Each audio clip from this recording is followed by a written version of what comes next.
The following is an exclusive presentation of the LSU Sports Radio Network. His team, the strike and an out away from a natty. 2 outs, runner at first. The 0-2 pitch, swing and a miss, and all is right in the world. Tigers win. Tigers win. The national championship is headed back to Baton Rouge.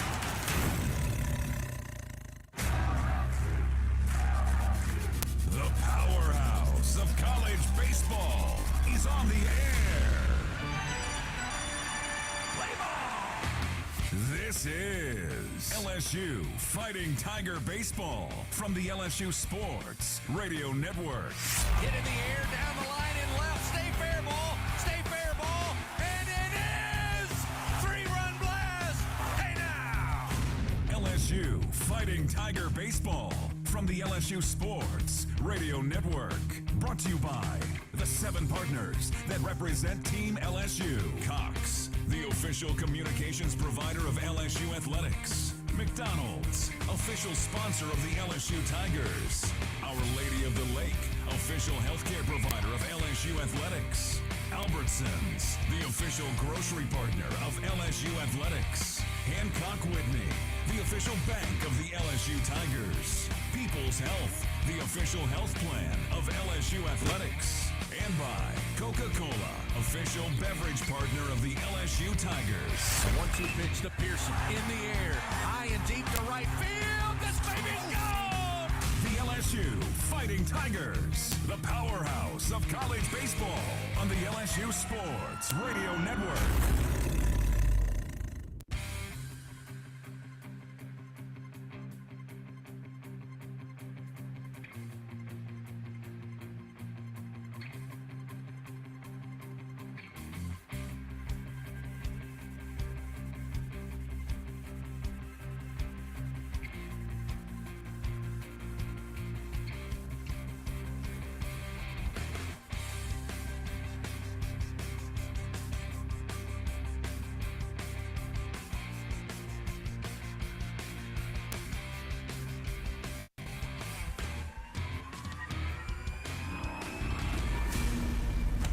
This is the Hub International On Deck Show. Hub International, Louisiana's premier employee benefits and commercial insurance brokerage. Visit hubinternational.com, leading you up to first pitch for LSU Fighting Tiger Baseball in the Chapel Hill Regional. Now, from inside Boshemer Stadium with the call of the game, here are Bill Franquez, Doug Thompson, and the voice of your Fighting Tigers, Chris Blair. Survival Sunday here in the Chapel Hill Regional. Do or die for the number 3 seed Wofford Terriers and your 2 seed Fighting Tigers of LSU. Hello, everybody. This is Chris Blair along with Tiger champ Doug Thompson, Mr. LSU Baseball Bill Franquez. Here in the booth, our straw stirring the drink back in the Capital One studios. Taylor Sharp welcoming you once again to Bryson Field inside Boshemer Stadium here on the campus of the University of North Carolina in Chapel Hill for today's play-by-play story. After the North Carolina Tar Heels defeated LSU last night 6-2, the number 1 seed and home Heels now lie in wait as the Tigers and Terriers meet for a second time. On Friday, LSU needed late heroics, including 4 solo home runs, 2 of which came off the bat of freshman Steven Monster Milam, including the solo shot to walk it off in the 9th, 4-3. LSU, after lighting up the scoreboard most of the week in Hoover during the SEC tournament, has only mustered an average of 3 runs through the first 2 games here in Chapel Hill. Jay Johnson told his team early this morning before leaving the hotel, today is the day, and this first game is the game. Wofford sent Long Island home yesterday with a 5-2 win over the Sharks to get their second chance against the reigning national champs. The Tigers will call upon senior Nate Ackenhausen, looking to replicate his postseason brilliance from a year ago, while Wofford will counter with freshman right-hander Camden Wicker. So find your favorite chair, grab your favorite beverage. These 2 teams meet for just the second time in history. The winner stays, and the loser calls it a season. It's Wofford, it's LSU, and it's coming up next on the LSU Sports Radio Network. As a full-service industrial contractor, Bartlett Group specializes in maintenance, turnarounds, and capital mechanical projects, refractory, soft crafts, fabrication, and more. Just a few of the companies that Bartlett represents include Excel Scaffold, DECS, Deltec Manufacturing, GMTS, and Precision Refractory. Bartlett boasts the best talent retention record with highly trained and seasoned professionals. Our mission, to deliver first-class service with the best scaffold system and experts. At Bartlett, our strength is our people, driving our growth and success. Choose Bartlett Group, where exceptional is standard. Hey, Tiger fans 12 and younger, don't miss your chance to be a part of Mike's Kids Club. Presented by Shell, the exclusive kids club of LSU Athletics. Join Mike's Kids Club for only $25. Get the official Mike's Kids Club t-shirt, free admission to select LSU athletic events, and much, much more. To learn about upcoming events and to join, please visit LSUMKC.com. The Mike's Kids Club, presented by Shell.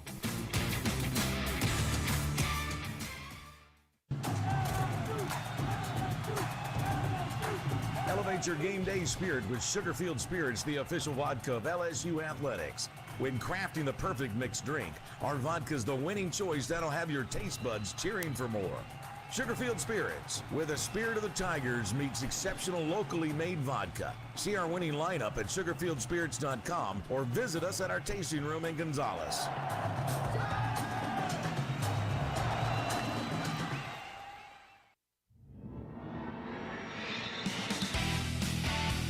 Leading you up to first pitch for LSU Fighting Tiger baseball in the Chapel Hill Regional. We continue on the Hub International On Deck show.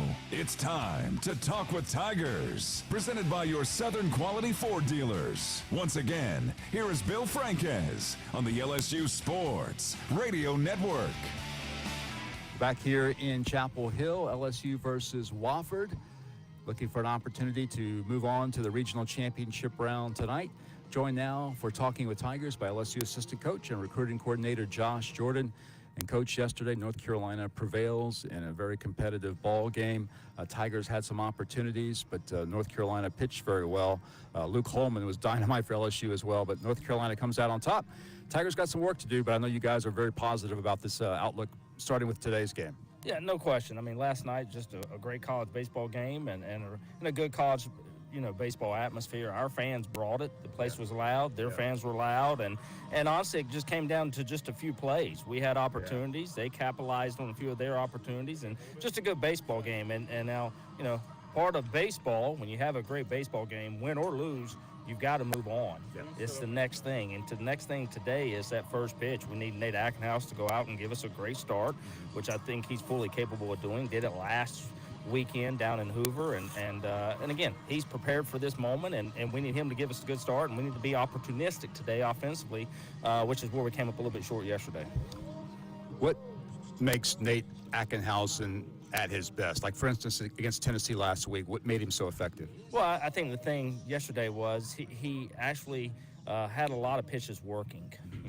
Sometimes when Nate gets in trouble, he becomes, and like all pitchers, maybe a one-pitch guy. Yeah. Last weekend, I thought he had several pitches working. He was able to throw the change, and he was able to take the breaking ball into the right-handed hitter and really open up both sides of the plate. And if he does that today, which, again, I think he will, we should have a lot of success, and then it'll be the next man up when his time is run out. And again, but he's going to give us everything we have. I mean, this guy is, I feel confident giving him the ball today and ready to go.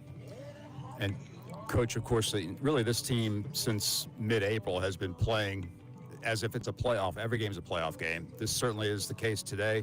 Just how well do you think the past few weeks have prepared you guys to be in this situation? Well, the regular season and the way you attack it is supposed to prepare you for postseason play. Regardless, at this point, even if you won the SEC, even if you finished in with a bye going into the Hoover tournament, everybody at this point is really on the even playing field.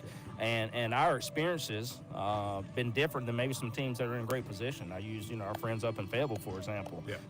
They got a little bit of a punch in the gut. They hadn't had that all year long. Right. We've been in this moment. And so we should feel confident that we know how to respond after a tough ball game like that. And again, that's one of the things that Coach Johnson's emphasized in our team meeting this morning. We're prepared for this moment. The regular season and what we endured prepared us for today. And again, I think our guys will respond well. All right, Coach, greatly appreciate it. Good luck today. Thank you so much, Bill. Coach Josh Jordan with us, talking with Tigers prior to today's game with Wofford. A lot more to come after this on the LSU Sports Radio Network. Tiger fans, this is Eddie Kennison, former LSU football wide receiver. If you know me, you know I'm all about making big plays. Tigers win! Tigers win!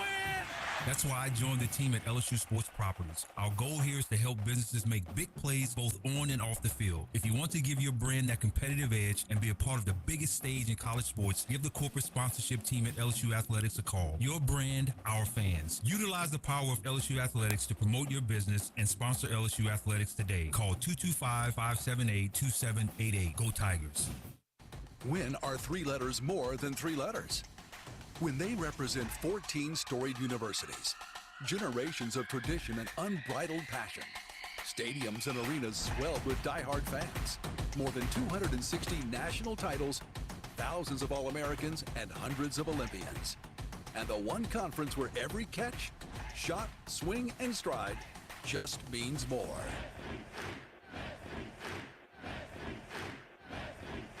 Some people won't give you the real talk on drugs, but it's time we know the facts. Fentanyl is killing people. It's a powerful opioid, often made illegally and commonly mixed with illicit drugs. It can even be pressed into counterfeit pills that resemble prescription medications. Just 2 milligrams, about the size of a few grains of sand, could potentially be lethal. This isn't an ad to scare you, but it is an ad to make you think twice. Get the facts. Go to realdealonfentanyl.com. This message is brought to you by the Ad Council. LSU Fighting Tiger Baseball is coming up from the NCAA Chapel Hill Regional. Time now for a bracket update on the road to Omaha. Presented by Visit Baton Rouge. Plan your next trip at visitbatonrouge.com as the Hub International On Deck show continues from the LSU Sports Radio Network. Sunday morning here in Chapel Hill, the Tigers trying to stay alive in the NCAA Regional here at the campus of North Carolina. Fans have the right equipment to take on any job linked to the land. Visit Sunshine, your hometown John Deere dealer in Louisiana, at sunequip.com. Plenty of action, things starting to come into focus. Let's take a look around the NCAA tournament bracket with SEC teams and Bill Franquez. Kind of a mixed bag through the first 2 days. Yeah, absolutely. You know, of course, LSU or the SEC started with a record 11 teams in the NCAA tournament field. 2 teams have been eliminated, 9 are still competing, and 4 of those 9 are 2-0 and in the driver's seat in their respective regionals. Let's take a look at, first of all, at yesterday's action. The Vanderbilt was the first SEC team eliminated. The Commodores eliminated from the Clemson regional as they dropped a 10-9 decision to High Point. And then Alabama, competing in the Tallahassee regional, was eliminated yesterday by Stetson. Final yesterday was Stetson 4 and Alabama nothing. Meanwhile, in Lexington, Kentucky, the co-SEC champion during the regular season, is 2-0 in its regional. And in the driver's seat, the Wildcats yesterday defeated Illinois by a score of 6-1. Of course, as we know, North Carolina defeated LSU 6-2 here in Chapel Hill. Just nearby in Raleigh, North Carolina State defeated South Carolina 6-4 yesterday as the Wolfpack moved into the championship round. Virginia got a walk-off win yesterday in Charlottesville over Mississippi State. Virginia 5-4 over the Bulldogs. So Virginia right now is in control of that regional. Georgia in good shape in Athens. The Bulldogs with an 11-2 win yesterday over UNC Wilmington. Georgia in the championship round. Someone has to beat them twice in order for Georgia not to reach a super regional. Tennessee in control of the Knoxville regional. They are 2-0 there. Tennessee defeated Indiana yesterday 12-6. Florida suffered a loss to Oklahoma State yesterday. Oklahoma State now 2-0 in Stillwater. The Gators drop a 7-1 decision yesterday to the Cowboys. Texas A&M in control in the College Station Regional. In 11 innings last night, they won a 4-2 thriller over their rival Texas. So the Aggies will be in the championship round there. Kansas State with a 7-6 upset over Arkansas in the Fayetteville Regional. So Arkansas drops to the elimination round today. They'll need to climb back out of the losers bracket in order to win that regional. Kansas State right now is 2-0 in Fayetteville. So underway already today in Charlottesville, Mississippi State playing an elimination game against St. John's. There's no score. They are just underway in the top of the first inning. South Carolina will start at 11 a.m. Central Time. They're playing James Madison in an elimination game in Raleigh. Arkansas in Fayetteville in an elimination game versus Southeast Missouri State. First pitch at 1 p.m. Central. Florida will play Nebraska in an elimination game in Stillwater. First pitch at 1 o'clock Central. Tennessee, as we said, is in the championship round. The Volunteers will play tonight, 5 o'clock Central Time. They'll play the winner of today's game between Southern Miss and Indiana. Georgia also 2-0 in the championship round in Athens. They play this evening at 5 o'clock Central Time. Georgia meets the winner of today's game between UNC Wilmington and Georgia Tech. Kentucky in the driver's seat in Lexington. They'll play also at 5 o'clock Central Time. As Kentucky will face the winner of today's game between Indiana State and Illinois. And then later tonight, Texas A&M in control in the College Station Regional. They'll play in the championship round. The Aggies will meet tonight the winner of today's game between UL Lafayette and Texas. So that's where we stand right now.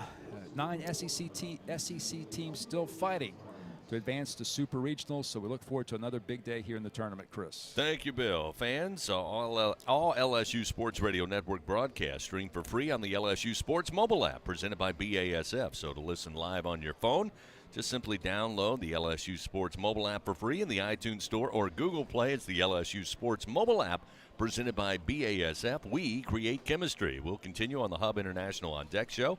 Up next, Doug Thompson will join us, break down the starting pitchers for Game 5 of the Regional here in Chapel Hill. Wofford and LSU meet for a second time on the way here on the LSU Sports Radio Network. When it comes to investing in your home's comfort, it's never just one thing. You want to make sure you get an air-conditioned system that's reliable, affordable, energy efficient, backed by a strong warranty, and is installed by a dealer you can trust. That's why people who insist on the best choose Trane. Plus, right now, Trane is offering special financing. So what's not to love? Visit TraneSouth.com to find a local Trane dealer today. It's hard to stop a Trane. Subject to credit approval. Ask for details. Now batting in the cleanup position, Janny King, the king of clean. Tiger fans, Janny King is a proud partner of LSU Athletics and even more proud to provide you, the players, and every fan that comes to a game here with a healthy stadium that has been cleaned by our team of professionals. Let us clean and disinfect your business. Go to JannyKingCleans.com now. That's JannyKingCleans.com. Janny King, the king of clean. Walk-Ons is always a win. Whether it's for a post-game celebration, drinks with the crew, or an easy weeknight dinner, we got it covered. Scratch-made dishes, wall-to-wall TVs, craft beers and cocktails. Dig into our mouth-watering menu items like po' boys, gumbo, and voodoo shrimp. Plus, fan favorites like juicy burgers and fresh salads. Find your nearest location or order online or in the app. Walk-On Sports Bistro for the win. On the road to Omaha in the NCAA Regional from Chapel Hill. Time for a scouting report on the game's starting pitchers as the Hub International On Deck show continues from the LSU Sports Radio Network. Tigers and Terriers, Wofford and LSU getting together for a second time this weekend here on Sunday, Survival Sunday in Chapel Hill. LSU Athletics would like to thank its Team LSU corporate partners, Cox, McDonald's, Our Lady of the Lake, Albertsons, Coca-Cola, People's Health, and Hancock Whitney. Let's take a look at the starting pitchers for Game 5 of this regional. With that, once again, to my right, Tiger champion Doug Thompson. Doug? Yeah, first we'll look at the Terrier starter. It's going to be a freshman right-hander, Camden Wicker. Sends in there at 6'6", 180 pounds. He's had a pretty good year for his freshman year. He comes in with a 4.14 ERA. He's 4-3, 16 total appearances. This will be his 10th start of the year. 71 2/3 innings of work. Only 63 hits allowed. He has allowed 38 runs. He has 24 walks and 51 strikeouts, about 2-1 there. Opponents are hitting .233 off the tall right-hander. His fastball sits 89 to 93. He'll throw a slider in there 80 to 83, and his changeup is 79 to 83 miles an hour. That fastball is a sinker, which means it will tail into a right-handed hitter, away from a lefty. He's a fastball slider guy, so his fastball runs into a righty. The slider, of course, runs away from a righty, and if it comes from that same arm slot, that's oftentimes tough for hitters to pick up. He will throw that slider only to right-handed hitters, and he'll mix in the changeup as well. But to left-handers, he's pretty much a fastball changeup guy. They won't see many sliders today. And for the Tigers, they're going to roll Nate Ackenhausen out there. The senior comes in with a 5.01 ERA. He is 3-4 on the year in 18 appearances. He'll make his 5th start today. Ackenhausen has worked 41 1/3 innings. He's only allowed 34 hits, 23 runs. He has 21 walks and 54 strikeouts. Opponents are hitting .221 off of Ackenhausen. They'll look to get him out there as long as they can, Chris. By the numbers, these two guys have very similar numbers this year, but of course, Ackenhausen, the senior, and we'll see if Camden Wicker, the freshman, will be able to handle this LSU lineup that is a little bit different, and the first batter he's going to have to face is Mr. Tommy White today. Well, the Tigers certainly hope to get the offense going early and often in this one after struggling through the first 2 games of this regional. Again, freshman right-hander Camden Wicker on the mound for Wofford, and senior lefty Nate Ackenhausen for your Tigers. LSU Athletics once again proud to bring you this coverage of LSU baseball in the NCAA regionals. Also brought to you by Grayson Events and Entertainment, your one-stop shop for all your party and event rental needs. From carnival rides to mechanical bull rentals, inflatables, and much more, they have what you need to make your next party, festival, or corporate event the best one yet. Give them a call now at 225-436-6520. That's 436-6520. You won't be disappointed. Up next, we visit with head coach Jay Johnson. His Tigers trying to stay alive here in the NCAA tournament. That's coming up next on the LSU Sports Radio Network. Hey, Tiger fans. No game day is complete without Noel Spirits from Noel Family Distillery. Founded by a father-daughter duo, Noel Family Distillery is the only Louisiana distillery offering authentic tequila. Their additive-free tequila captures the spirit of Louisiana, creating a spirits experience worthy of the Tigers and their loyal fans across the country. Noel Tequila is proud to be the official tequila of LSU Athletics. Enjoy Noel Tequila at the box or grab a bottle of your own at many fine retailers. Learn the unique Noel Distillery story at noeldistillery.com. What does it mean to be the best? How do you achieve success? For Our Lady of the Lake Health and LSU, we do it by working as a team. We achieve greatness together. Our partnership means student athletes get the best care so they can perform their best and be there for the team. Our Lady of the Lake Health and LSU. Together, we roar. At Albertsons, curbside pickup is easy, but delivery is even easier. Try our new Fresh Pass program and enjoy unlimited free delivery on all your grocery needs. We're offering even more perks like 5% off some of our best brands like O Organic and Open Nature. Plus, even more rewards that never expire to use on gas or free groceries. Start your free 30-day trial today when you sign up for Albertsons Fresh Pass and get free delivery anytime and exclusive perks. Visit albertsons.com/Fresh Pass for program detail. Albertsons, fresh foods, local flavors. It takes hard work to be the best in the game. Planning, commitment, resilience, sweat. That's why Old Dominion Freight Line, the #1 national LTL carrier for quality, works hard to be the best in the game and is proud to support those striving to be the best in theirs.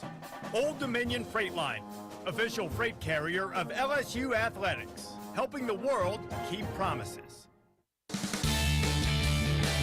Back with more on the Hub International On Deck Show from the NCAA Regional in Chapel Hill.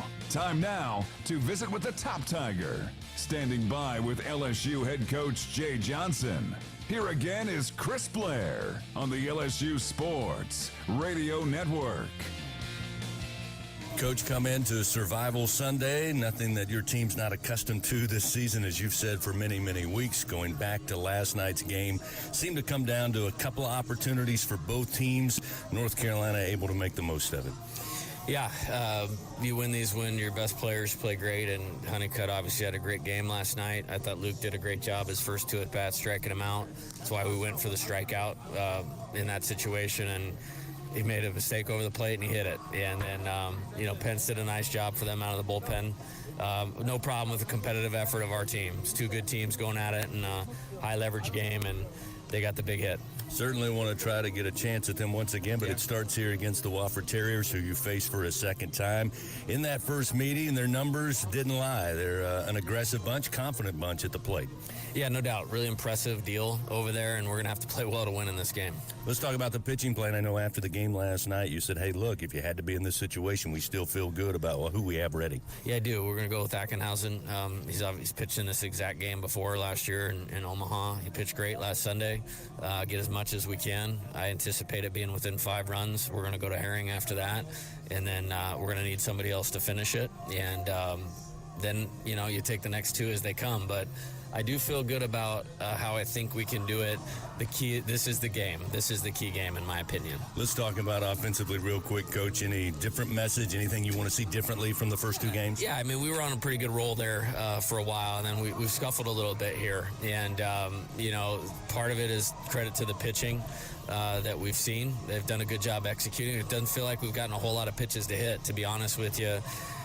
Just need your guys to slow down when those opportunities come up. We got great at bat out of Jared with the base load. We got a great at bat out of Ethan. We needed one more, and we just didn't get it. Coach, let's win 2 today. Best of luck. Get after them. Sounds great. Sounds like a great Sunday to me. Coach Shea Johnson, everybody. We'll take a timeout. We come back. We'll get the starting lineups, and we will start it up on a Sunday morning here in the Tar Heel State. It is LSU and Wofford meeting a second time in the Chapel Hill Regional. It's coming up after this on the LSU Sports Radio Network. Going to the track, the wall, see ya! Tiger fans, have you ever wanted to watch LSU baseball on TV but hear the action from the LSU Sports Radio Network? Just sync the game with the LSU Sports mobile app. It's easy to do. Just pause the TV. Use the LSU Sports mobile app to stream the audio on your smartphone or tablet. Connect to a smart speaker, then wait for the audio to catch up to the point your TV is paused. Push play, and you are all set. Sync the game with the LSU Sports mobile app for iOS and Google devices. Download it today. Tigers win! Tigers win! Win are 3 letters more than 3 letters. When they represent 14 storied universities, generations of tradition and unbridled passion, stadiums and arenas swelled with diehard fans, more than 260 national titles, thousands of All-Americans, and hundreds of Olympians. And the one conference where every catch, shot, swing, and stride just means more.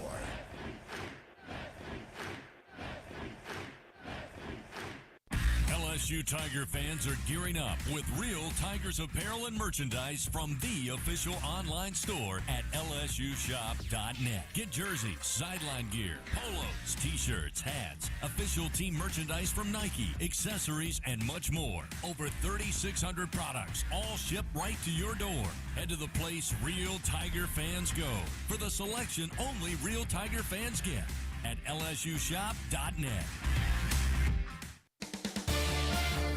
Time for the starting lineups, with first pitch just moments away on the Hub International On Deck Show. Live from the NCAA Regional in Chapel Hill on the LSU Sports Radio Network.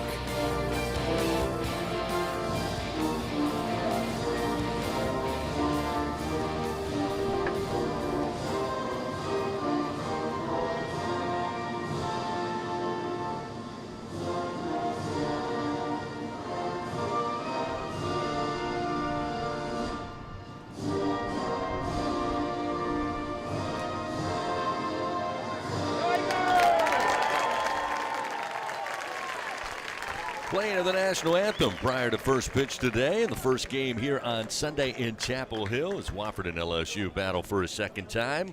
Taking a look at the starting lineups, first for the Wofford Terriers, winners of the Southern Conference Tournament, to make their way for just the second time into the road to Omaha. They are 42-19 on the season, went 12-8 in the Southern Conference. Once again, Marshall Toole will be atop the order, the center fielder, a junior, batting .373. Dixon Black will bat second. Play third base, a senior, hitting .356. Bryce Martinez with a .380 average. The senior will play second base and bat third.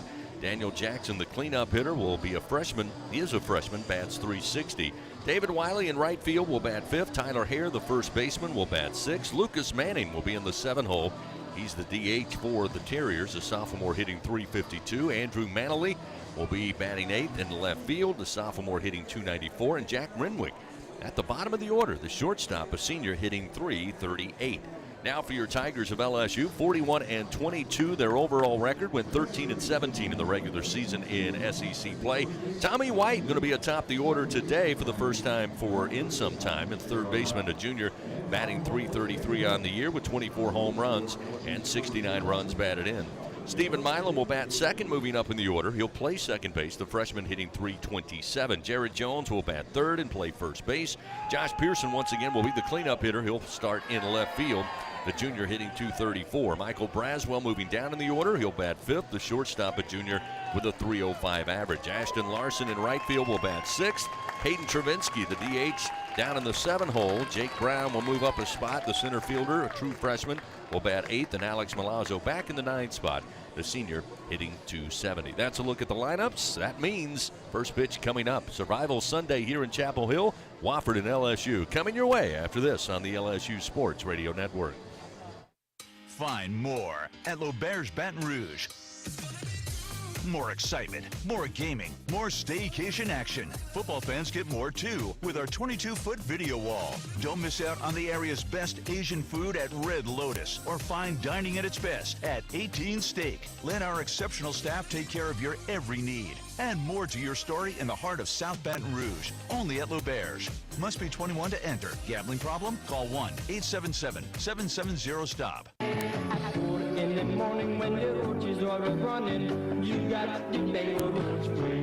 Bengal roach spray is a miracle in a can. Just spray the baseboard in the kitchen and bathroom, and in just a little while, your roaches are dead on the floor. It's incredible. Bengal roach spray is odorless, clean, and easy to use. Bengal guarantees roach extermination overnight.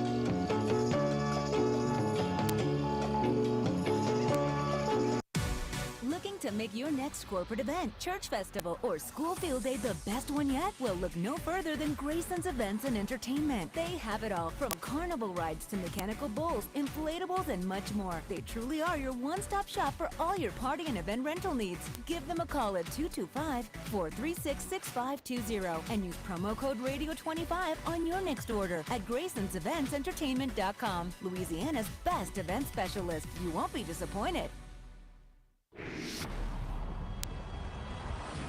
17 SEC championships. This team, a strike and an out away from a natty. 26 regional titles. 2 outs, runner at first.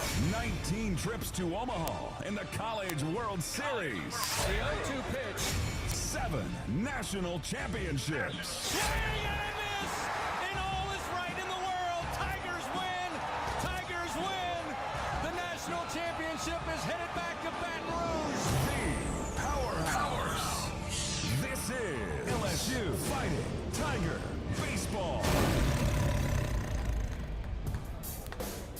On the LSU Sports Radio Network. Good Sunday morning, Tiger fans. Just after 12 noon Eastern time, but still Sunday morning in the Central Time Zone back in the great state of Louisiana. We come to you from Chapel Hill, North Carolina, the Chapel Hill NCAA Regional. The Tigers of LSU 1-1 so far, losing last night to North Carolina, the number 1 seed, 6-2. They now must face the Wofford Terriers, who the Tigers defeated on Friday in the first game of action, 4-3. While we have a moment, let's pause 10 seconds. Station identification on this, the LSU Sports Radio Network. This is LSU Fighting Tiger Baseball on the 5, LSU Sports 4, Radio Network and 3, the LSU Sports 2, mobile app. 1.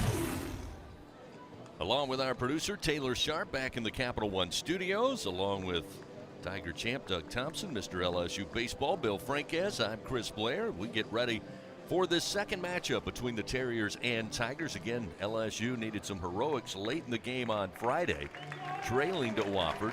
But 4 solo home runs, including 2 by Stephen Monster Milam, and also a walk-off in the 9th inning to win 4-3. Again, a little mild weather here in Chapel Hill. Check the game day weather report brought to you by AccuTemp. Chance of power outages never. Get a whole home generator from AccuTemp. Keep the power in your hands.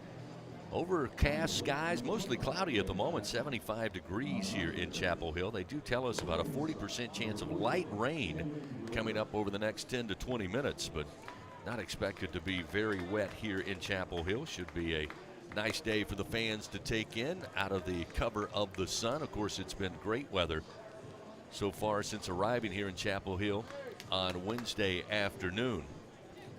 Again, the starting pitcher will be a freshman, right-hander Camden Wicker for the Terriers, who is the home team today. LSU will be in the visitors' dugout once again.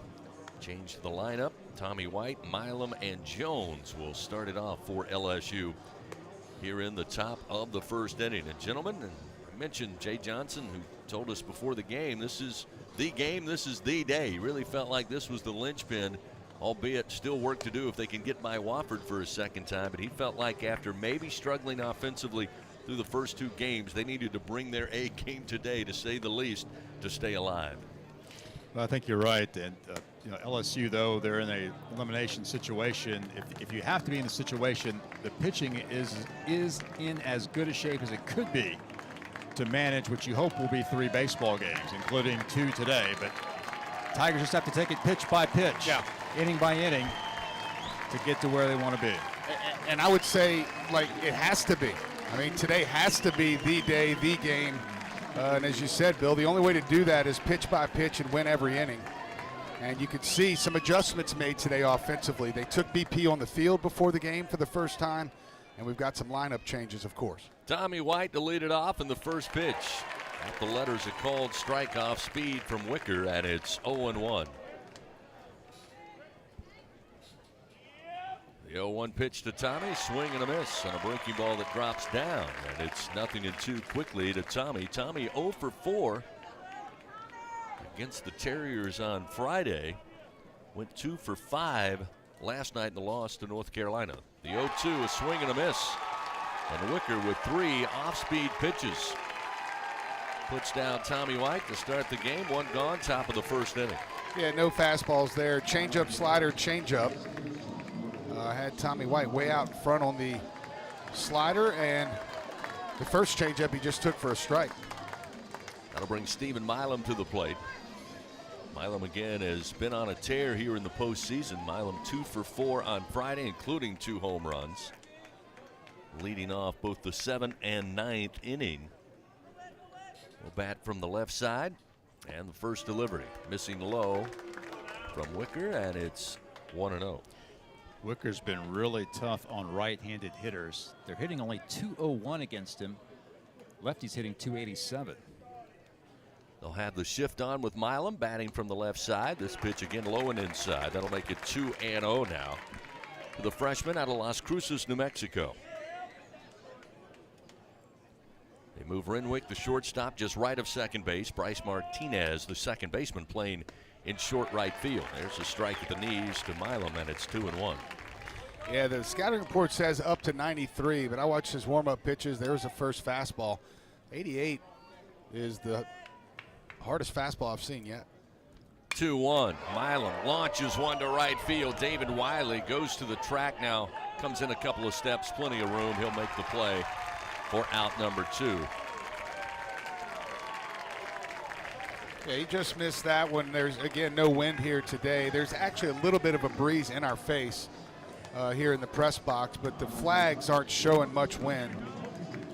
And Milam just missed that one, 100 miles an hour off the bat. That'll bring Jared Jones to the plate for the first time today. Jones batting in the 3 spot. Went 2 for 2 against the Terriers on Friday, including a home run to right center field. First delivery from Wicker misses outside, and it's 1-0.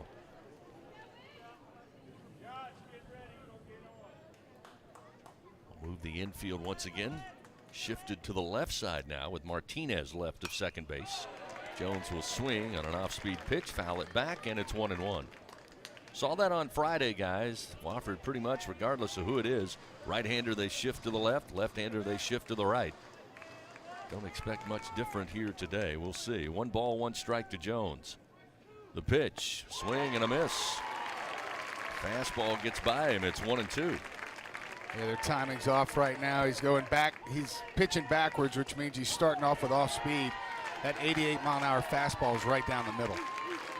The 1-2 to Jones. Ooh, they say it missed with a fastball. Looked pretty good from here. Good eye by Jones. It's 2-2. 2 outs, nobody on, just underway, top of the first inning. Pitch to Jones. And a swing, got a piece to stay alive. Comes out of the mid of Jackson, the catcher, still 2-2.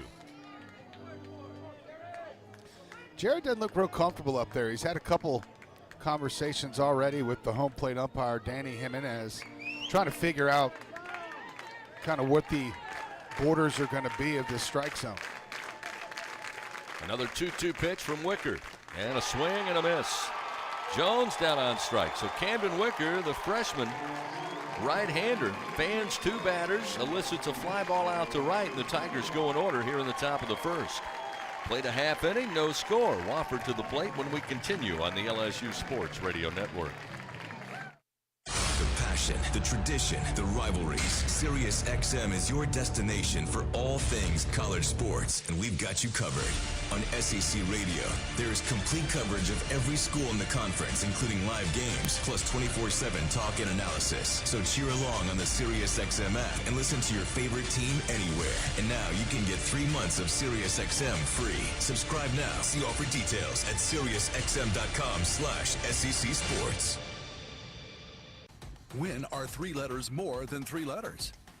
When they represent 14 storied universities, generations of tradition and unbridled passion, stadiums and arenas swelled with diehard fans, more than 260 national titles, thousands of All-Americans, and hundreds of Olympians.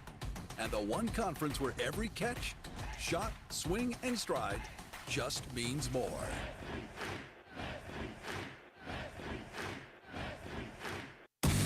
Tiger fans 12 and younger, don't miss your chance to be a part of Mike's Kids Club, presented by Shell, the exclusive kids club of LSU Athletics. Join Mike's Kids Club for only $25. Get the official Mike's Kids Club t-shirt, free admission to select LSU athletic events, and much, much more.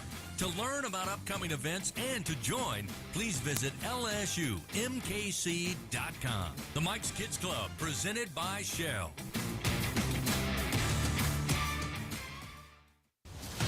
The road to Omaha continues with live coverage from the NCAA Chapel Hill Regional on the LSU Sports Radio Network. Freshman Camden Wicker made quick work of the Tigers. 1-2-3 they go in the top of the first. Now Nate Ackenhausen climbs up on the bump. He'll face the Wofford Terriers. Marshall Toole, Dixon Black, Bryce Martinez. First 3 due up for the Terriers, a team that certainly has been effective this year at the plate. Team batting average .336. Toole will stand in, a left-handed hitter. Went 0 for 4 on Friday against the Tigers. Nate Ackenhausen, first pitch to the left-hander. Missed away, ball 1, 1-0. Lefty on lefty matchup here. Tommy White playing in on the infield grass at third. Braswell deep at shortstop. Milam straight up at second. Jones near the line at first base. The 1-0. Misses low from Nate. It's 2-0. You know, a big reason LSU came out on top against Wofford in the opener here is because they kept this guy off base. Ackenhausen looks in. Now the 2-0. That one is strike on the inside corner at the hands. And it's 2-1. You nailed it, Doug. This kid is an outstanding player for Wofford. 43 steals and 46 attempts. This one slapped the right field. Base hit for Toole. He gets his first hit against the Tigers. And the leadoff man aboard for Wofford. And as Doug said, this is a very aggressive Wofford offense. And Toole kind of sets the table and gets the base hit to get it started here in the bottom of the first inning. Yeah, Nate fell behind there. You can't do that, especially to a guy like that hitting .373. It's not going to be quite that easy to steal a base unless he goes first move and gets a good jump, which that's what he'll do against Ackenhausen. But see if Nate's able to hold him close. We'll bring Dixon Black, a right-hander, to the plate. The first pitch, a strike at the belt from Ack, and it's 0-1. Mentioned from the outset of the broadcast, Ackenhausen, integral part of that run to a title last year for LSU. Trying to replicate that here in the regionals. Here's the 0-1. Swing and a miss. Gets him ahead, 0-2. He was really good last week in the championship game of the SEC tournament. He was on a pitch count. Went 2 2/3 innings against Tennessee. Gave up just 1 hit, no runs, no walks, and 6 strikeouts. Runner at first, nobody out. Bottom of the first inning. And a throw over to keep an eye on Toole. Slides back safely. He picked there. It's obviously a slider count. They know that. It's a good count to run in. It's also a good count to have a little strike him out, throw him out. 0-2 the count. Again, Toole, 43 of 46 in stolen bases. Ackenhausen looks in, and the 0-2. Foul back into the screen, still 0-2. Time now to present today's team colors, brought to you by Cintas. Build a better workday when you partner with Cintas. Visit Cintas.com. Tigers in gray unis today, purple piping. The LSU interlock logo on the left chest. For Wofford, they go all white. Jerseys, pants, gold, and black piping. The 0-2 just missed high, according to Danny Jimenez, and it's 1-2 now, the count to black. We'll call it all square at this point. Toole again will take a 3-step lead off of first base. Jones holding him on there, and a throw over by Ackenhausen. Wofford had 7 hits in its game Friday against LSU. Had only 5 hits in yesterday's win over Long Island, but defeated the Sharks 5-2 to remain alive in this tournament. 1 ball, 2 strikes. Ackenhausen fires, and foul just keeps Black alive. He squibs that one back to the backstop. Sun trying to peek through the clouds here. Again, overcast skies.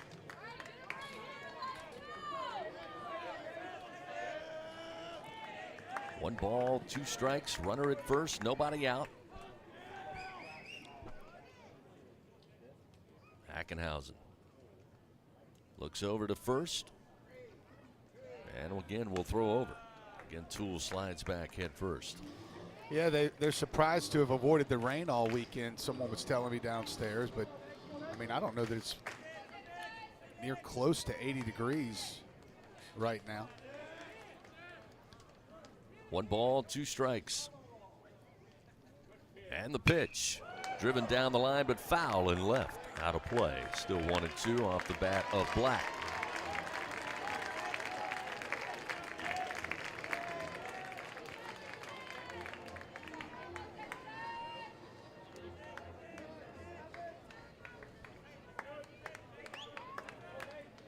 Ackenhausen again will come set. Lefty on righty matchup. Here's the 1-2 pitch. In the air, down the line, in right. This one will get out of play. So Dixon Black, the senior, batting .356 coming in today. He and Ackenhausen engaged in a battle here with nobody out in the bottom of the first. Yeah, and look at those RBI. 75 RBI on the year. Just to kind of put that in perspective, a guy named Tommy White has 69 coming into this game. 1 ball, 2 strikes. Ackenhausen again will throw to first. Back safely as Toole. This team's pretty tough to strike out. In fact, Black has only struck out 28 times all year.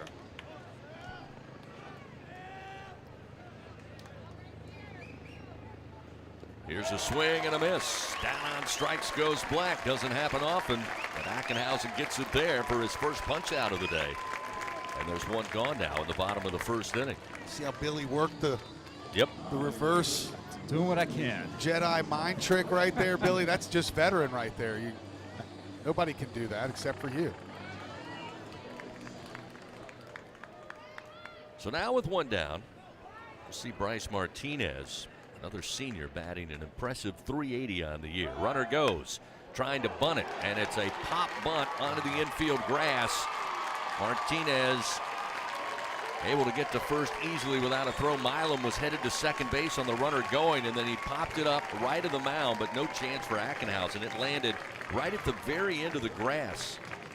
And second base. No chance for Milam to get to it and make a play. And Wofford utilizing a little small ball there. They have runners first and second with one out. I mean, this guy's hitting close to 400, sitting in the 3-hole of this lineup, and he just pushed a bunt to the right side. Martinez is now 5 for 9 in the regional. Daniel Jackson stands in. Jackson got it started for Wofford with a double to right center field on Friday against the Tigers. He'll swing, ground ball, gets by a diving Braswell. It's short into left center field. That's going to easily score Toole with speed, and Wofford takes a 1-0 lead here in the bottom of the first inning. Runners advance. Now on the corners, first and third with one out. Man, I thought that had a chance to be a 2-ball all the way there. Just Braswell couldn't quite get to it. And unfortunately, the Terriers strike first. So Jackson again got it started, as I said, on Friday. Drives in his 69th run of the season, and we'll see David Wiley, the right fielder at junior, batting .290. Again, runners first and third here, just one out. Martinez at third, Jackson at first. First pitch to Wiley, shows bunt, tries to drag it first base side, but fouls it right of home plate, and it's 0-1. See, I think Tommy White's got a crash there. He stayed back at third base, but there's no one at second right now, so I think that might have caught him off guard a little bit. 0-1 the count now to Wiley.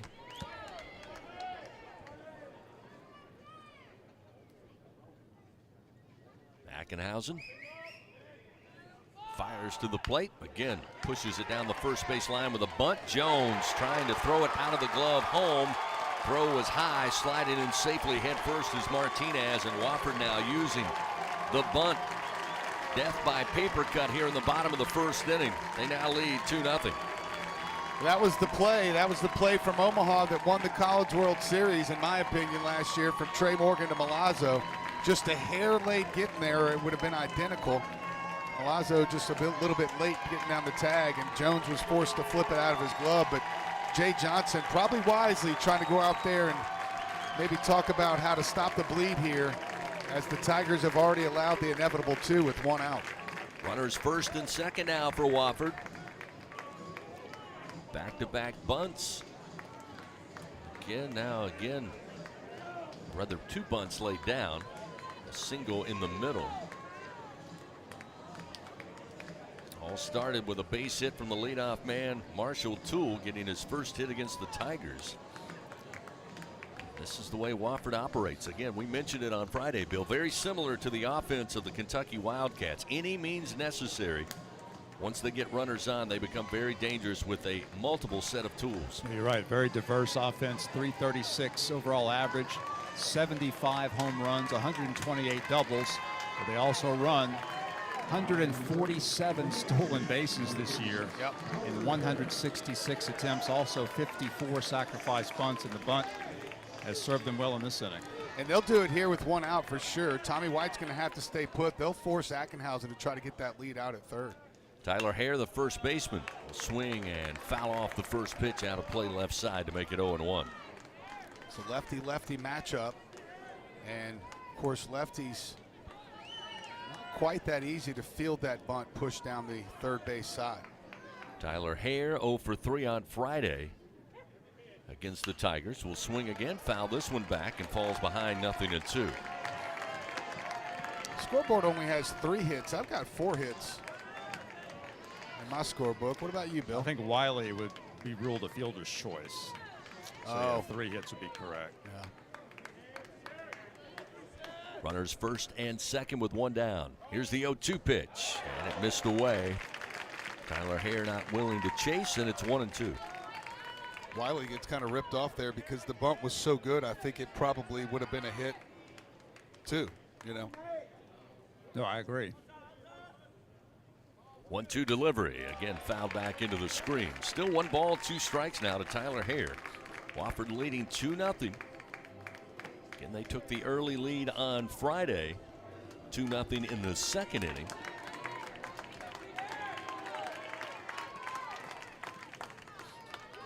Jackson at second, Wiley at first. Ackenhausen's 1-2 pitch upstairs. Missing, now 2-2.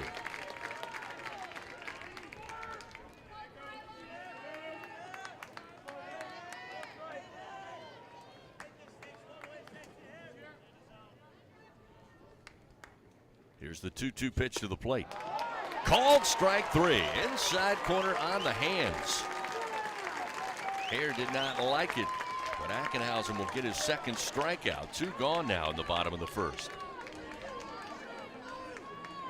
That one just grazed the edge of the plate. I mean, probably more of the ball was out of the strike zone than was in, but I do think a piece of that ball clipped the strike zone. Too close to take with 2 strikes.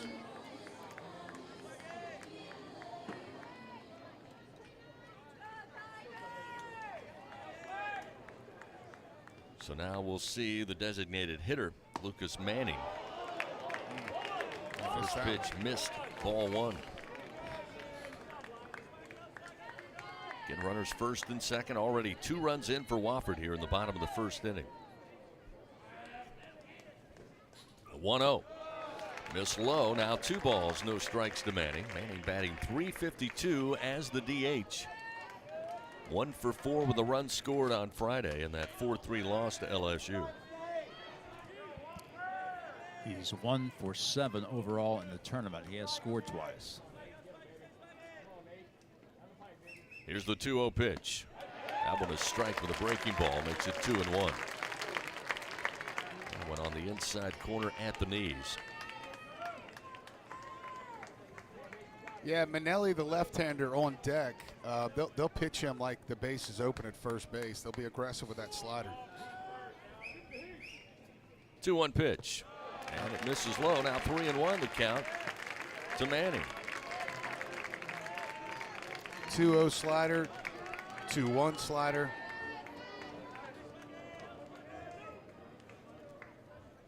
Manning batting .353 with 2 outs in the inning this year. And he will foul this one to fill the count 3-2. And back to the slider. Well, it goes without saying, Doug, you called it, the inevitable 2 thus far here for Wofford, but it's going to take some offense from LSU, which haven't seen a lot of so far this weekend. With 2 outs, 2 men on, the 3-2 in the dirt, inside for ball 4, and Wofford's going to load the bases.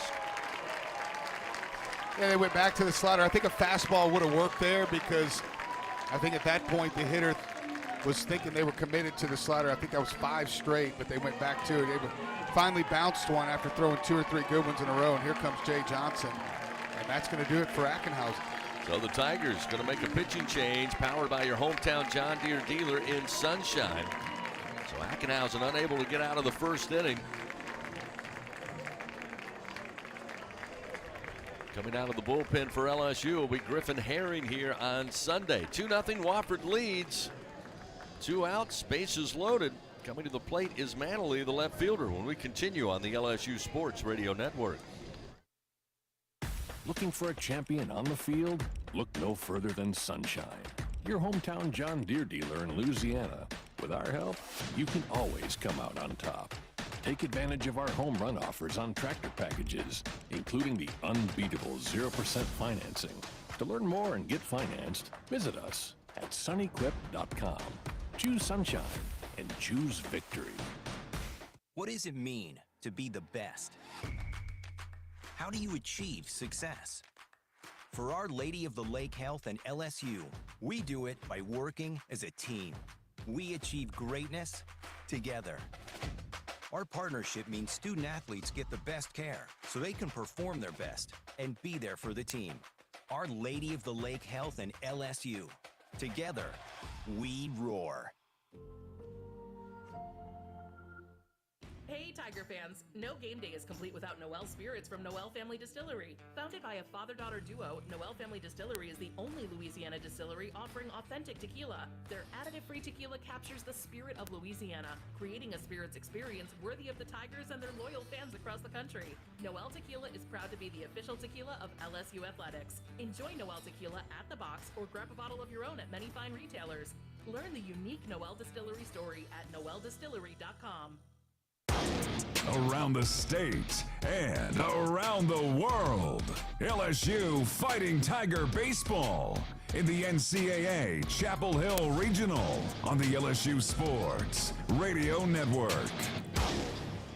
2-0 Wofford leading over LSU. The Tigers have to make a call to the bullpen here in the bottom of the first inning as the Terriers strike with 2 runs on 3 hits. They now have the bases loaded as Manley, the left fielder, will come to the plate for the Terriers.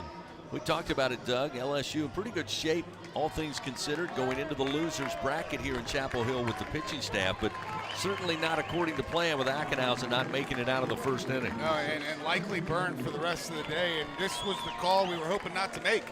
Unfortunately, it's right here in the first inning. Griffin Herring making his 21st appearance.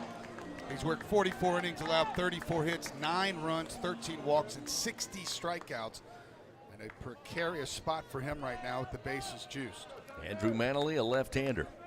As Herring, the left-hander, looks in, trying to find the final out here. Get the Tigers back in the dugout. First delivery, a fastball for a strike, and it's 0-1. That's such a big pitch. Jackson at third, Wiley at second, Manning at first base for the Terriers. Manley batting .294 on the year. Here's the 0-1. Sent foul just beyond the Wofford dugout. Catcher's interference. And they'll say catcher's interference on Alex Milazzo as coaching staff and Wofford Terriers dugout exploded asking for that call, and Danny Jimenez was in the process of making it. So that will bring in a run. It's now 3-0 Wofford.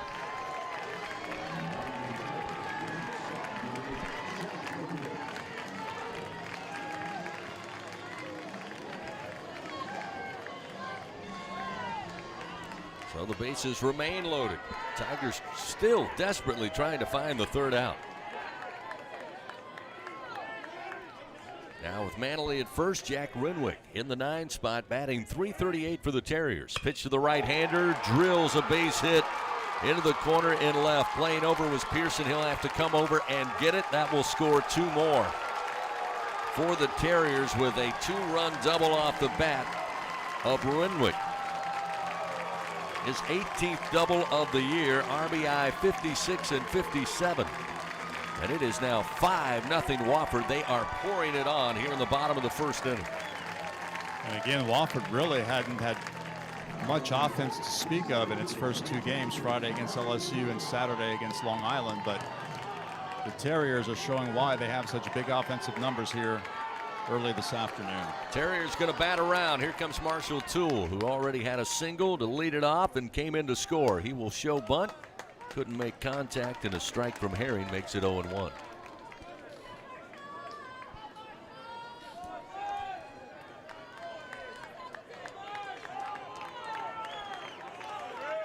Runners second and third with Manley at third, Renwick with the double at second base. Again squaring to bunt. Trying to drag it down the first base line, but foul, and he falls behind 0-2. I mean, wow. I mean, think about this. Guys bunting second and third, and 0-1 count with 2 outs. Guess I wouldn't be surprised to see him do it again here. 2 outs, runners second and third. 5-0 Wofford leads. 0-2 count as Herring fires, and a foul straight down into the dirt. Keeps it 0-2.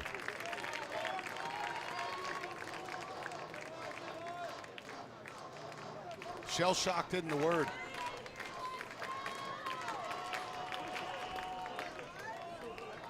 Still 0-2 the count to Toole, batting for the second time here in the first. Herring back on the bump. He'll come set. The 0-2. Outside and low. Milazzo sliding over.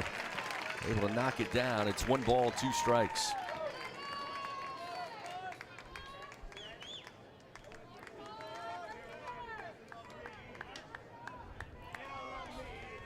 5 runs on 4 hits. The 1-2 misses away. 2-2.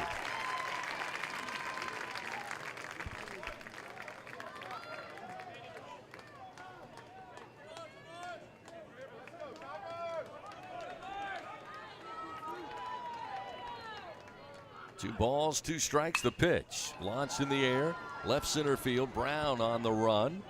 Coming over, but Pearson comes right to him, and he'll make the play for out number 3. But Wofford plates 5 runs on 4 hits, 1 error by the Tigers, and 2 men left on for the Terriers. 5-0 after an inning here in Chapel Hill. Tigers come to the plate. Pearson, Braswell, and Larson when we continue on the LSU Sports Radio Network. Hub International is Louisiana's premier employee benefits and commercial insurance brokerage. Hub can insure just about any risk that your business faces. Did you know Hub even insured the bonuses for our football coaches in 2022? Hub specializes in the construction, healthcare, real estate, and hospitality industries. Chances are you're probably already doing business with someone who does business with Hub. Turn to the agency that the Tigers, Saints, and Pelicans choose. Hub International. Visit them today at hubinternational.com. Cheer on the Tigers with Oxbow Rum, the official rum of LSU Athletics. We make our award-winning rums right here in Baton Rouge, Louisiana. At Oxbow Rum Distillery, every drop of Oxbow Estate rum and False River Spice rum is made from scratch. We start with our own sugarcane grown right up the river from Tiger Stadium. So grab a bottle of Oxbow, the official rum of LSU Athletics, and experience the bright, smooth taste of Louisiana sugarcane in every sip. Go Tigers. Looking for a champion on the field? Look no further than Sunshine, your hometown John Deere dealer in Louisiana. With our help, you can always come out on top. Take advantage of our home run offers on tractor packages, including the unbeatable 0% financing. To learn more and get financed, visit us at sunequip.com. Choose Sunshine and choose victory. Live from the NCAA Chapel Hill Regional on the road to Omaha, this is the LSU Sports Radio Network. LSU digs themselves an early hole here, down 5-0. Plenty of baseball left, however, as we reach the top of the 2nd inning. Josh Pearson, the left-hander, will lead it off for the Tigers. Camden Wicker, the right-hander, fires. Missing outside for the first offering. It's 1-0. Pearson batting .234. Trying to get him going here in the postseason. There's a swing and a miss, and it's 1-1. Yeah, this offense needs an about face immediately from what they've done so far in terms of production here in Chapel Hill. The 1-1 to Pearson. Off speed outside from Wicker. It's now 2-1. Pearson 1 for 5 in this regional so far. He's had a tough postseason, 5 for 24. And there we go. Well, he'll improve here. There we go. Rips one into the corner in right. Pearson around first. Going to make his way into second base, standing up with a leadoff double. Certainly is the shot in the arm LSU needs.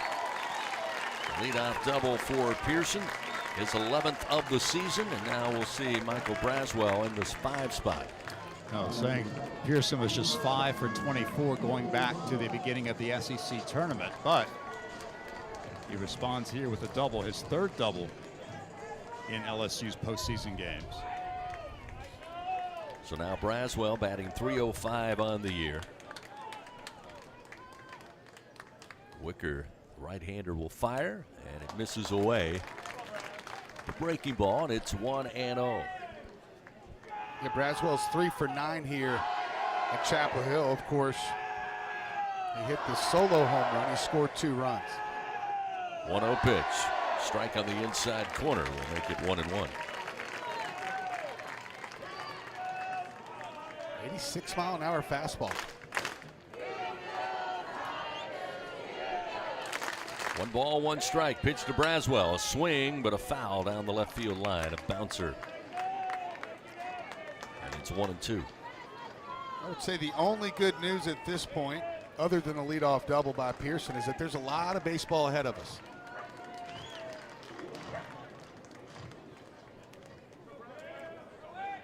Braswell back in at the plate. Wicker checks the runner, now the 1-2. And another ground ball, and again, just left of third. Foul, and it's still 1-2. The Tigers certainly have faced big deficits in this recent postseason. Last week, LSU trailed South Carolina 8-0 early in the SEC tournament and recovered to win. Another 1-2 pitch, and this one gets away from Jackson, the catcher, on a breaking ball all the way to the backstop near the first base dugout. That will allow Pearson to easily move into third. So a break there for the Tigers. A 2-2 count now to Braswell, and a runner just 90 feet away.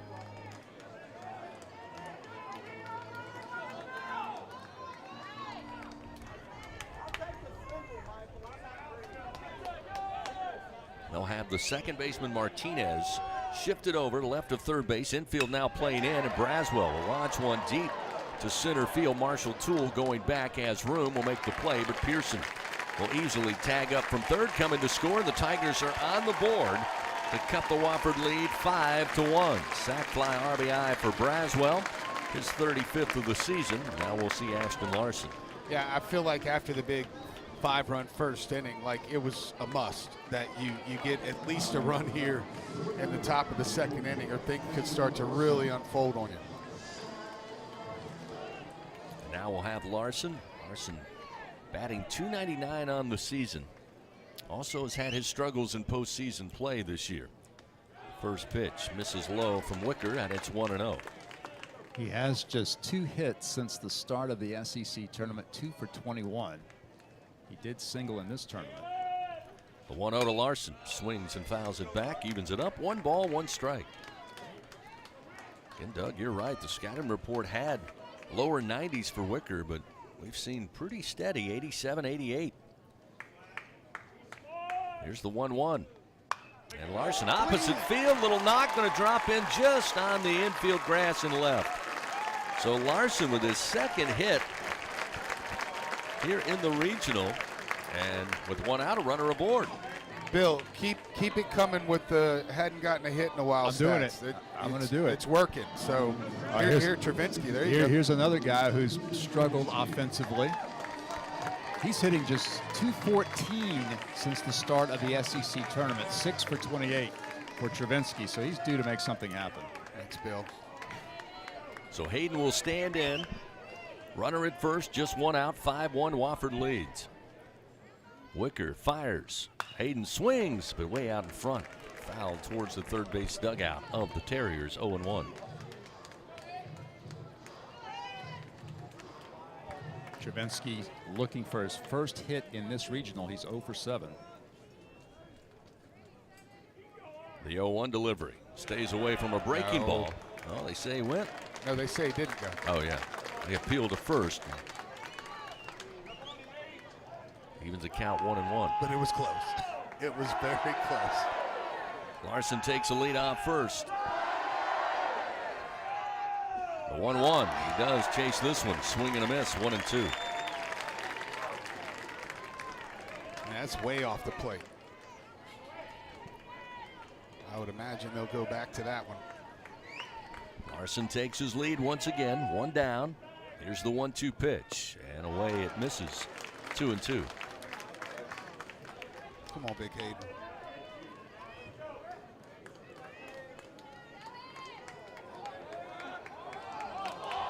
Wicker with a ball. Came set, lost the ball, stepped off the bump. Now we'll send Larson down to second base. So Wofford another miscue here. We'll put a runner in scoring position. We can take as many miscues as they'll give us. All the help that we can get. We'll see again. I mean, we'll see how this freshman holds up if he starts to face a little adversity. 2-2 the count to Travinsky, and the pitch. Swing and a miss. Travinsky down on strikes. Second out of the inning. That will bring Jake Brown, the freshman, to the plate. Well, that number that we cited at the beginning of the game, a .201 opponent batting average against right-handed hitters for Wicker. You see that in evidence so far. Right-handers really struggling against him. First pitch to Brown. Swing and a miss. Right through it goes, and it's 0-1.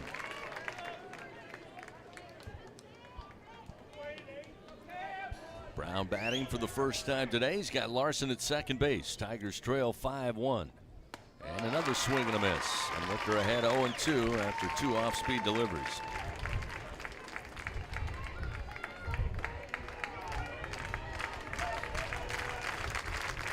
Larson takes the lead off second. Wicker's 0-2 pitch to Brown. Laced and a base hit. Gets by a diving Martinez into center field. They're going to wave around Larson. He'll come in without a throw.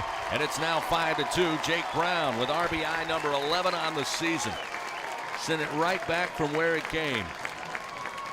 Yeah, and save that one for one of the play of the games afterwards, because that was an 0-2 count. And Jake Brown did an excellent job of staying on that pitch. The one he had missed by so much the first two, stayed on it and sent it right back up the middle in a big time for the Tigers. So all 3 hits for LSU have been by left-handed hitters. Alex Milazzo going to try to change that now. He'll stand in, the number 9 hitter, batting .270 on the year. First pitch to Milazzo. Down the middle for a strike, and it's 0-1. That's a good pitch. But there's no 93 anywhere near this fastball.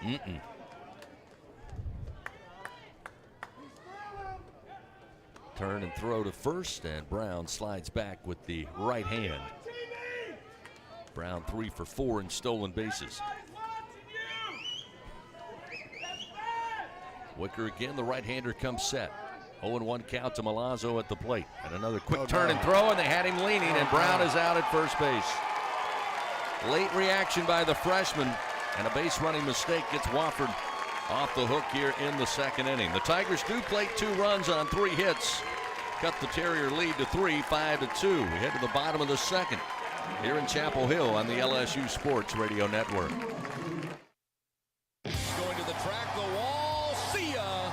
Tiger fans, have you ever wanted to watch LSU baseball on TV but hear the action from the LSU Sports Radio Network? Just sync the game with the LSU Sports mobile app. It's easy to do. Just pause the TV. Use the LSU Sports mobile app to stream the audio on your smartphone or tablet. Connect to a smart speaker, then wait for the audio to catch up to the point your TV is paused. Push play, and you are all set. Sync the game with the LSU Sports mobile app for iOS and Google devices. Download it today. Tigers win! Tigers win!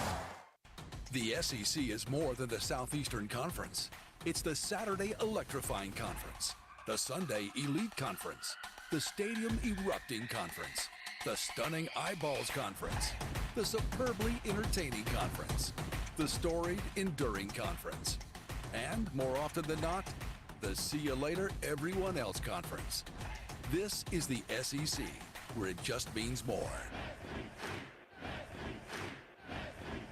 And here's Heather with the weather.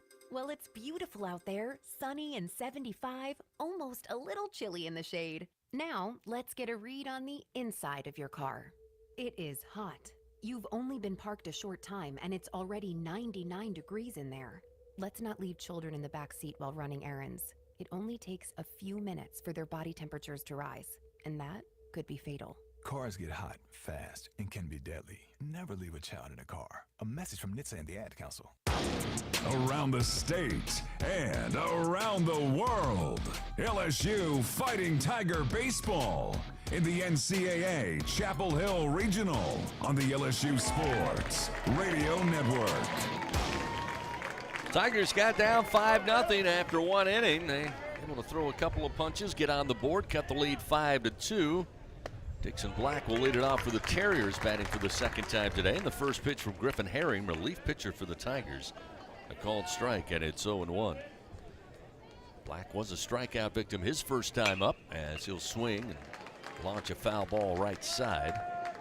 And Herring works ahead, 0-2. Final line for Ackenhausen, 2/3 of an inning, 3 hits, 5 earned runs, 1 walk, and 2 strikeouts. Griffin Herring's making his second appearance of this tournament. He did pitch in relief on Friday as well against Wofford. The 0-2 pitch, short of the plate, blocked up by Milazzo. That'll move the count, 1 ball and 2 strikes. A reminder, scratch-made dishes, wall-to-wall TVs, craft beers, and cocktails. Find your nearest location, order online or in the app. Walk On Sports Bistro for the win. Tiger infield playing straight up to the right-handed hitter, and it's a ground ball left to third base. Foul. 1-2. Herring, of course, got the win in Friday's game as he worked the top of the ninth, struck out all 3 batters he faced, and Milam hit the game-winning homer. We need him to get to the 5th or 6th in this game. 1-2 pitch, and a swing and a miss. The left-hander comes with a heat. 92 miles per hour, down on strikes for a second time. Goes Dixon Black, and we'll see Bryce Martinez come to the plate. Well, again, you trail 5-2. Still a ton of baseball left here in the bottom of the second inning.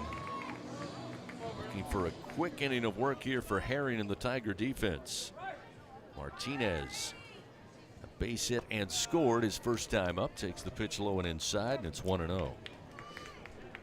Martinez has been their best hitter in this tournament. 5 hits and 9 at-bats for the Wofford second baseman.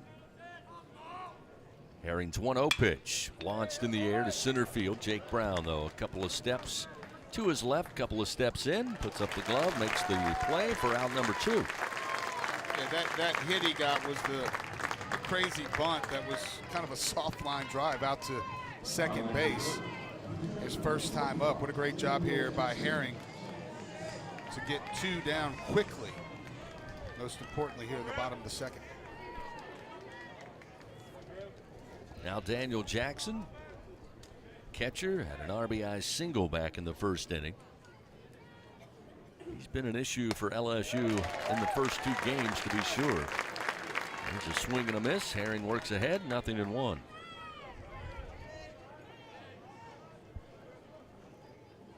Again, the Tigers play straight up with a right-handed hitter. The 0-1 chases the heat upstairs. Swing and a miss. 0-2.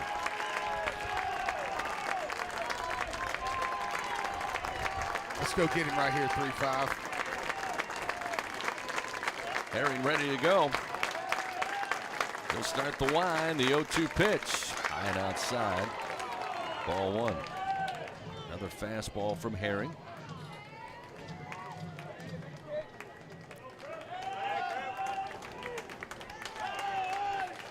Jackson batting .338 with 2 outs in the inning. The 1-2 from Herring, short of the plate. Hard breaking ball blocked up by Milazzo. Now evens the count, 2 balls, 2 strikes.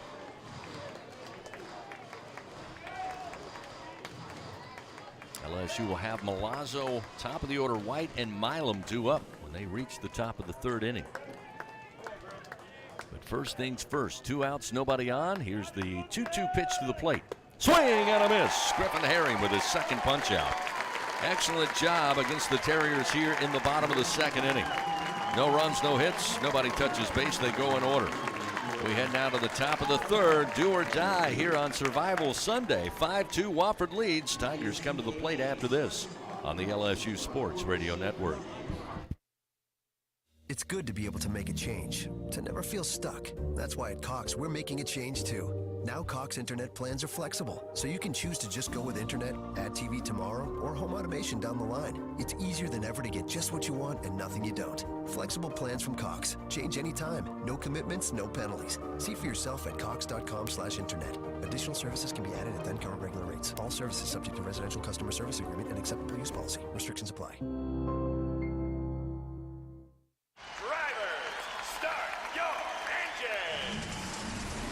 Have to be in the race to be in the race. The NASCAR Powerball Playoff is back. Enter for a chance to win a VIP trip for 2 to the NASCAR Cup Series Championship race at Phoenix Raceway. You could win the grand prize of $1 million. Purchase a 5-board Louisiana Powerball ticket and scan for entry details. Must be at least 21 to purchase. NASCAR used with express permission. NASCAR LLC is not a sponsor of this promotion. Hey Tiger fans, no game day is complete without Noel Spirits from Noel Family Distillery. Founded by a father-daughter duo, Noel Family Distillery is the only Louisiana distillery offering authentic tequila. Their additive-free tequila captures the spirit of Louisiana, creating a spirits experience worthy of the Tigers and their loyal fans across the country. Noel Tequila is proud to be the official tequila of LSU Athletics. Enjoy Noel Tequila at the box or grab a bottle of your own at many fine retailers. Learn the unique Noel Distillery story at noeldistillery.com. From the NCAA Chapel Hill Regional, hear the roar of LSU Fighting Tiger baseball on the LSU Sports Radio Network. Work left to do for the Tigers, but plenty of time to get it done. But why wait? That's what Jay Johnson telling his crew right now. We move to the top of the third inning. Wofford got up 5-0 after one. LSU put 2 runs across in the top of the second. They'll start it off here in the third with Alec Milazzo at the bottom of the order. He was at the plate when Brown was picked off to end the last inning. Here's a ground ball, first pitch swing. High bounce to Black, and the throw to first a little low, but dug out by Hare for out number 1. So a 5-3 ground out to start it. Back to the top of the order for LSU and Tommy White. White fanned on 3 off-speed pitches. His first time up to start the game. Yep. Change up, slider, change up the first time. Wouldn't expect to see much different this time up. Righty on righty matchup, and the first pitch, ground ball towards the shortstop, backhanded by Renwick. Throw is airmailed over the top of Tyler Hare. The throwing error going to put Tommy White aboard. Tough play. Renwick going to his right, had to backhand it and throw across the body. Yeah, I don't know. I mean, I guess they'll give that an error, but I could also see because of where it was hit and the speed of the actual ball, it wasn't moving very fast. They actually gave that a hit because the throw had really nothing to do with it. I don't think he could have gotten enough on the throw to be able to get White out. It would have taken a beyond routine play to get the out there. So I know Tommy White will take it. Yeah, base hit for White. So Tommy with the 1-out single at first, and now we'll see Stephen Milam. First pitch, he will swing and foul it back, and it's 0-1. Come on, Monster. How about another dinger here? Just missed it, by the way, that first at bat. Don't forget, 100 off the bat.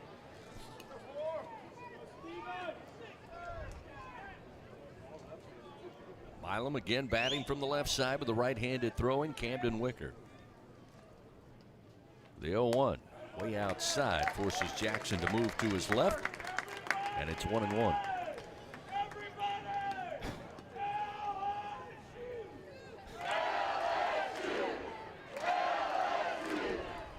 One ball, 1 strike to Milam. The pitch, swing and a miss. Pulled the string that time, did Wicker, and it's 1-2.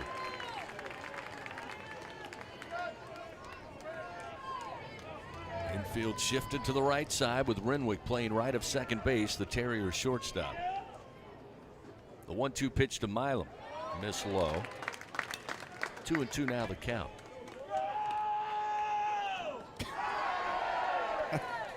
They're the best, aren't they?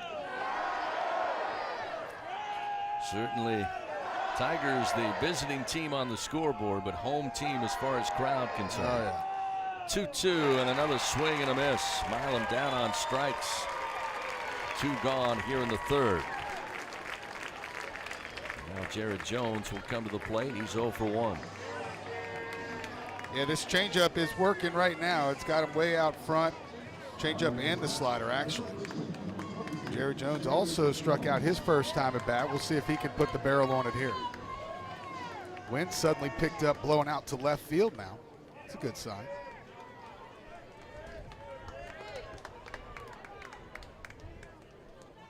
Jones awaits, and the first pitch. Catches the outside corner with a fastball, and it's 0-1. Just 87 on that fastball from Wicker. Right on that outer edge. White at first base, 2 down. The 0-1. Swing and a miss. Off-speed pitch in on the hands, and Jones falls behind 0-2. Yeah, Jared just does not look comfortable today in the batter's box. 2 outs, a runner at first. Wicker's 0-2 pitch. Missed low. 1 ball, 2 strikes.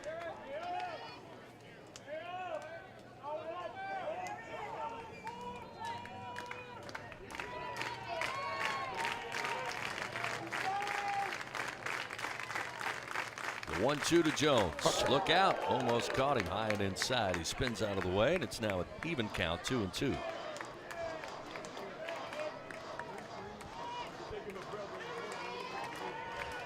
Jones again leads the team with 27 home runs, got 14 doubles, 57 runs batted in. He will swing and miss again.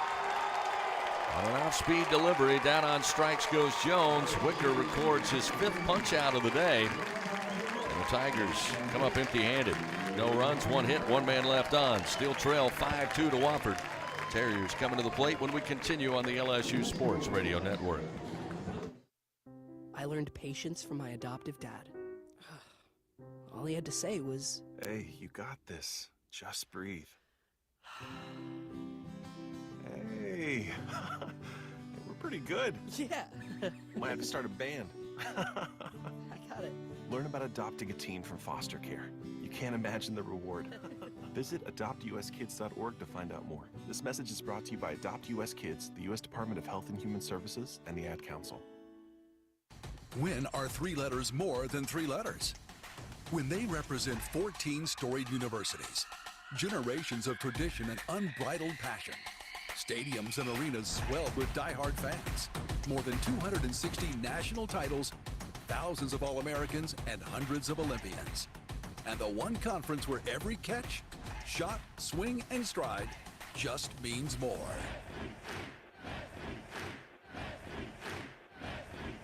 Some people won't give you the real talk on drugs, but it's time we know the facts. Fentanyl is killing people.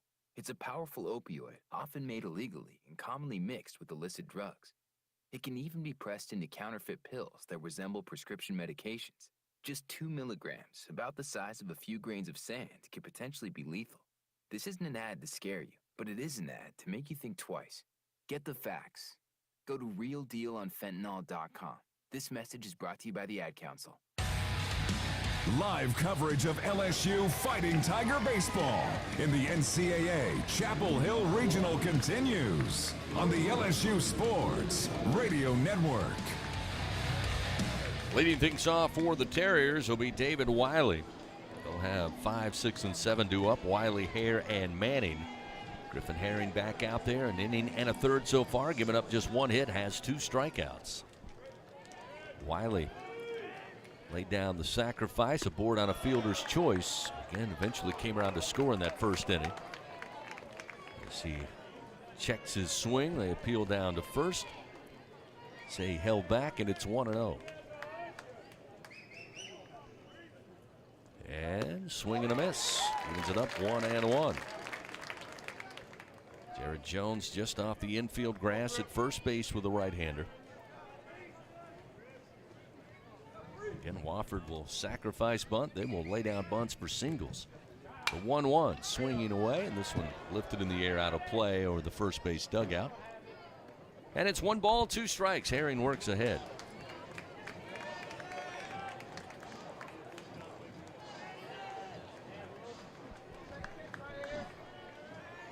Now with 2 strikes, they'll move Jones back behind the first base bag. Again, the infield straight up for the Tigers. Here's the 1-2, and laced to left center field. Pearson on the run. Pearson reaches up with a glove and makes the play. Excellent performance by Pearson in left field to record the first out on a very hard-hit baseball. Yeah, he hit that one on the screws. It was all over the gap, too. A nice job from Pearson. Covered a lot of ground there to catch that one on a full sprint. Now we'll see Tyler Hare. He was caught looking back in the first inning. Left-handed batter. They'll move Tommy White in on the infield grass. Hare was swinging away in his first at bat of the game. Herring delivers a fastball for a strike, and it's 0-1.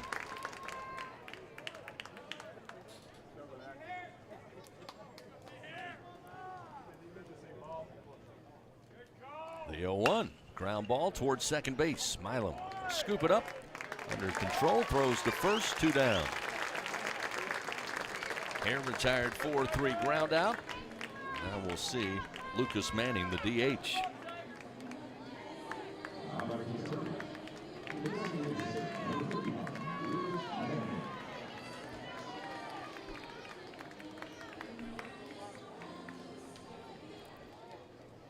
So Manning, a right-handed hitter. Herring square to the plate, starts his wind. First delivery. Say missed high for ball 1. Manning aboard on a walk would score a run for the Terriers in that first inning when they played at 5. The 1-0. Missed away with a speed ball, 2-0.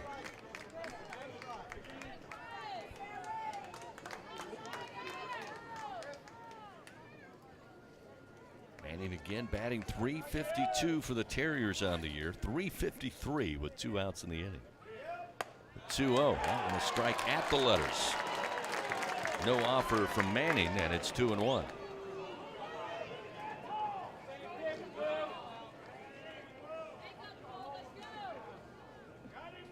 2-1 pitch. Strike on the inside corner from Herring. Evens it up 2-2.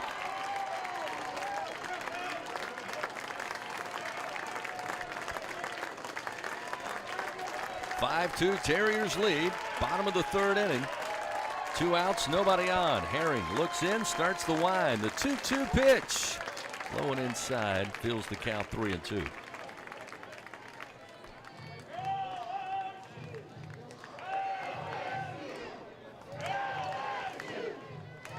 Wofford 5 runs on, 4 hits, 2 men left on. The Tigers 2 runs, 4 hits, 1 error, 1 man left on. Payoff pitch with 2 outs. Little bouncer, but it will go foul. Third base side off the bat of Manning. Still 3-2.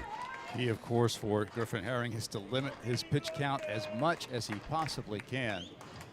He's thrown now 32 pitches here this afternoon. He threw 17 pitches back on Friday.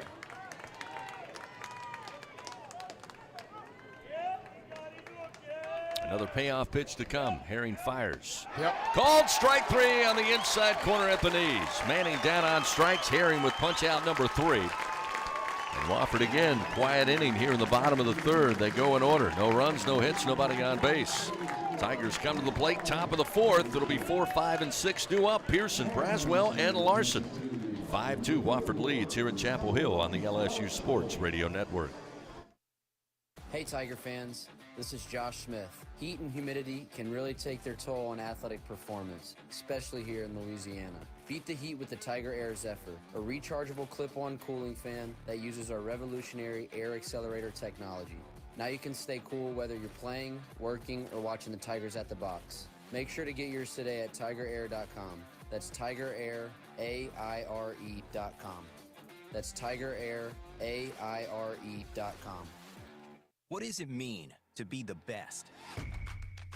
How do you achieve success?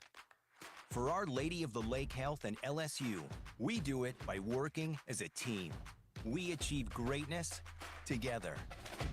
Our partnership means student athletes get the best care so they can perform their best and be there for the team. Our Lady of the Lake Health and LSU. Together, we roar. Baton Rouge isn't just the capital of Louisiana, it's the capital of college baseball. The fans, the players, the entire atmosphere. When it comes to baseball season, there's no better place than Baton Rouge. And the fun extends beyond the box, with plenty to do off campus. Explore some of Baton Rouge's best bites, visit our incredible museums, and enjoy the sweet sounds of swamp blues. Born right here in Louisiana's capital city. Check out visitbatonrouge.com for more things to do on your next trip. Live coverage of LSU Fighting Tiger baseball in the NCAA Chapel Hill Regional continues on the LSU Sports Radio Network. Josh Pearson will lead it off here in the top of the 4th inning. Led off the 2nd with a double to right field.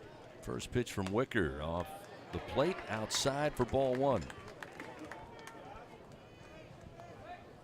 Pearson, Braswell, and Larson due up for the Tigers here in the 4th inning.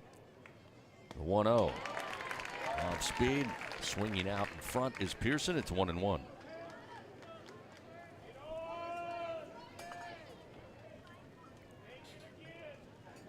Wicker's 1-1 pitch. Missed away and low. 2 balls, 1 strike. Got to get that pitch count up. I was telling you guys, 2 pitchers on this staff have under 4 ERAs. 3 have 4 ERAs or better, or excuse me, a little bit over 4 ERAs. That one misses away. It's 3-1. But after those 4 guys, and we're seeing one of them right now, Camden Wicker with the 4.14, everyone else has around a 7 ERA. 3-1 to Pearson. A swing, but a tapper towards the first base dugout foul, and it's 3-2. We won't see Zach Cowan, their ace.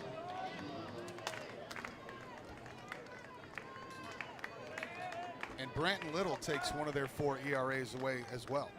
3-2 pitch. Called strike 3 at the knees on the inside corner as Pearson down on strikes. 1 down for Wicker, who records his 6th punch-out. Yeah, we got to get this kid out of here ASAP. Yeah, his career high is only 7 strikeouts. He's just 1 shy of his career high in 3 1/3 innings against LSU in a regional game. Yeah, since the first inning where he struck out White and Jones, he has been full of confidence. He really thinks he can beat this team. Braswell stands in. First pitch low, ball 1. Brazzi had a sac fly RBI in the second to get the Tigers on the board. The 1-0. Across the plate. 1 ball, 1 strike. Man, every time he falls behind 1-0, he throws a changeup in there for a strike. Working quickly, the 1-1 pitch. Braswell swings, sharply hit. 1 hopper at third over the glove of Black. And Braswell with a 1-out single.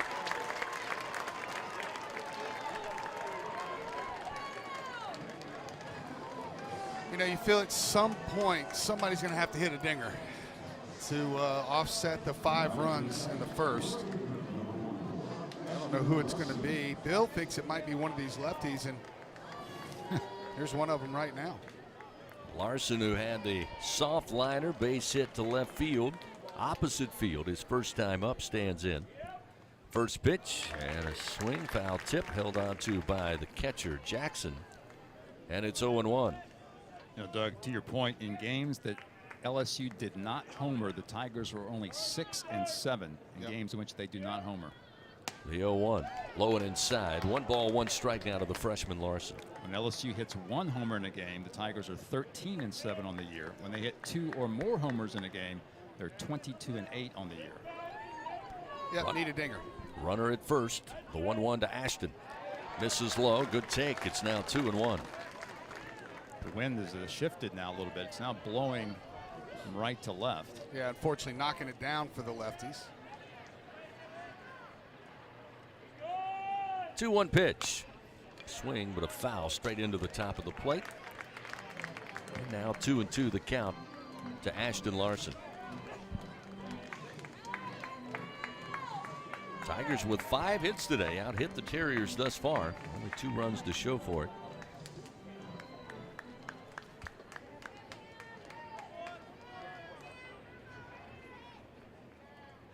Two-two delivery. Larson pops it up. First base side, foul territory. Luckily, will find its way on top of the roof out of play. Still 2-2.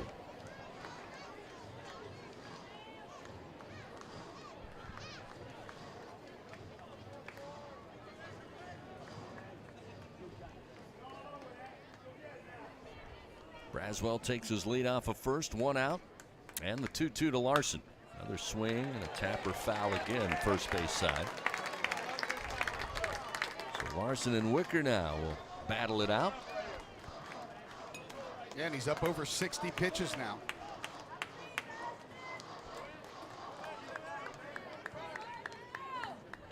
And they have the shift on to the left-handed hitter Larson. 2-2 pitch, low and inside, got away from Jackson. Braswell with a heads-up play, easily trots into second base. Jackson thought he had it initially, and it just kind of slowly came out and rolled all the way near the backstop. So now a 3-2 count, a runner in scoring position for the Tigers with 1 away.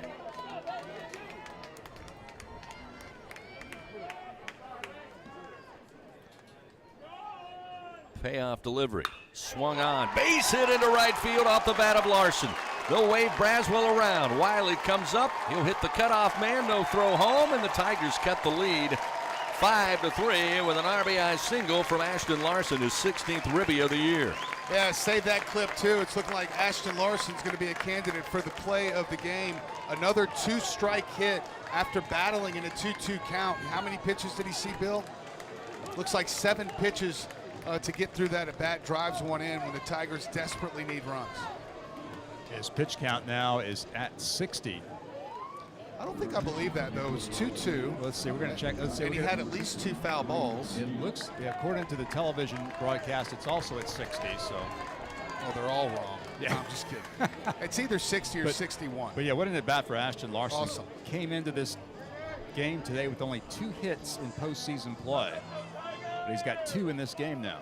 With Larson getting the board and the Tigers scoring a run, they're going to pinch hit Brady Neal, a left-hander here, in place of Hayden Travinsky, the DH, as a throw over to first to keep an eye on Larson. I don't hate the move considering the info Bill shared with us about lefties. First pitch to Neal, misses low, 1 ball, no strikes. He's been, as we documented, Wicker has been so tough on right-handed hitters. Lefties have had a lot more success against him. Neal batting .276. He does have 9 home runs on the years. This pitch sails outside. And we'll make it 2-0 now, the count for the pinch hitter Brady Neal. Give him a fastball so he can tie this thing up.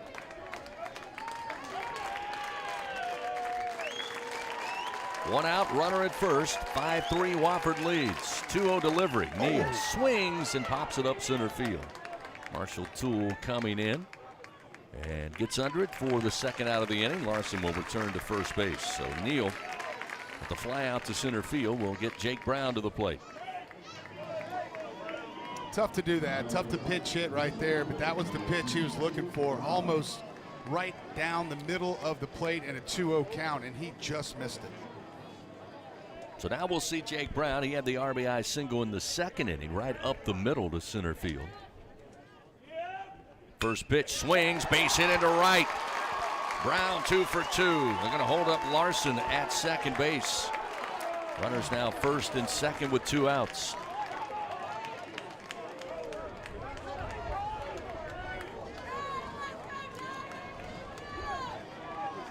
So that will get Milazzo to the plate once again here with 2 down, runners first and second, looking to do a job. Man, I really wish Larson could have gotten to third base right there. Milazzo 0 for 1. He grounded out to Dixon Black at third, back in the third inning.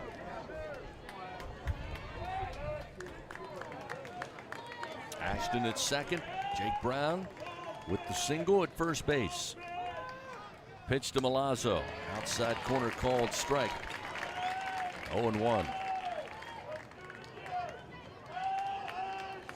And they'll shift the infield to the left side. Bryce Martinez, the second baseman, just left of second base. Pitch to Alex. Another strike, and he falls behind 0-2. Change up. It's Wicker in the driver's seat. I mean, 2 perfect pitches. Perfect.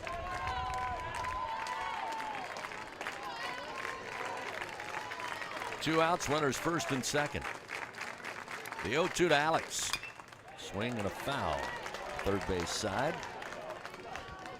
Still 0-2. We need another wild pitch here.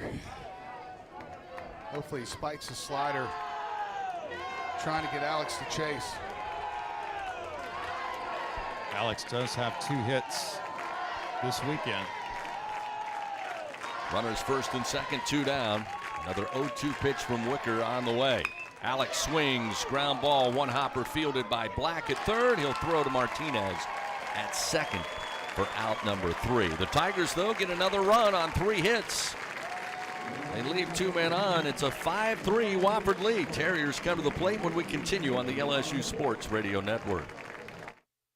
There's danger out there. It lurks on highways and quiet neighborhood streets. It's more likely to kill you than a shark and more terrifying than the biggest snake. Distracted driving claims lives every day. Every notification, swipe, social post, video, or selfie while driving risks your life. So while you might think public speaking or the zombie apocalypse is scary, what's really terrifying and even deadly is distracted driving. Eyes forward, don't drive distracted. Brought to you by NHTSA and the Ad Council. The SEC is more than the Southeastern Conference. It's the Saturday Electrifying Conference, the Sunday Elite Conference, the Stadium Erupting Conference, the Stunning Eyeballs Conference, the Superbly Entertaining Conference, the Storied Enduring Conference, and, more often than not, the See You Later Everyone Else Conference. This is the SEC, where it just means more. Going to the track, the wall, see ya! Tiger fans, have you ever wanted to watch LSU baseball on TV but hear the action from the LSU Sports Radio Network? Just sync the game with the LSU Sports mobile app. It's easy to do. Just pause the TV. Use the LSU Sports mobile app to stream the audio on your smartphone or tablet. Connect to a smart speaker, then wait for the audio to catch up to the point your TV is paused. Push play, and you are all set. Sync the game with the LSU Sports mobile app for iOS and Google devices. Download it today. Tigers win! Tigers win! The road to Omaha continues with live coverage from the NCAA Chapel Hill Regional on the LSU Sports Radio Network. Tigers down early, 5-0. They keep creeping their way back into this. They've cut the lead now 5-3. Griffin Herring back out on the bump as we head to the bottom of the fourth inning. Andrew Manley will lead it off for the Terriers as Herring trying to continue to hold his end of the rope. Lefty on lefty matchup. The first delivery just off the plate with a fastball, and it's 1-0. 8-9-1 due up here. Good opportunity for Herring and the Tigers to have another quick one. Tommy White again playing on the infield grass, third base side with a left-handed hitter. The 1-0. He swings away and fouls it out of play left side. 1-1. Tigers again out hitting the Terriers. 3 runs on 7 hits. Wofford 5 runs on 4 hits. They had 5 runs there in the bottom of the first inning.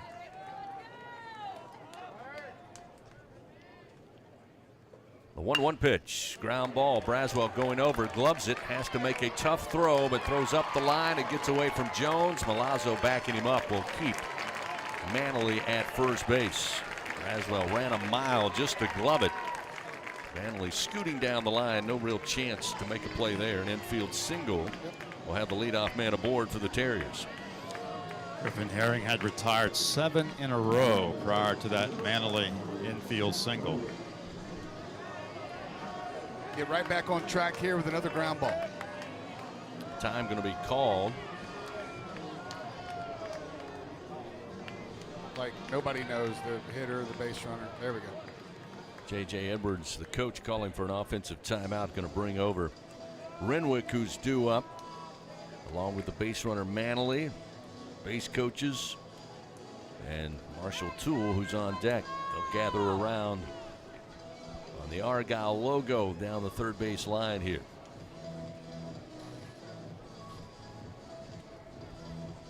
Griffin Herring having to come in for Nate Ackenhausen. Could not make it out of the first inning. Wofford using all of their weapons in that first inning to plate runs. He went 2/3 of an inning, gave up 3 hits, 5 runs, 4 of those earned, 1 walk, 2 strikeouts before Herring came in. And as we said, for the most part, has really pitched well when the Tigers needed it. So now we see Renwick come to the plate. He had a double to drive in 2 runs back in that first inning. His first time up. They'll throw over to keep an eye on Manley, who's 8 of 9 in stolen bases.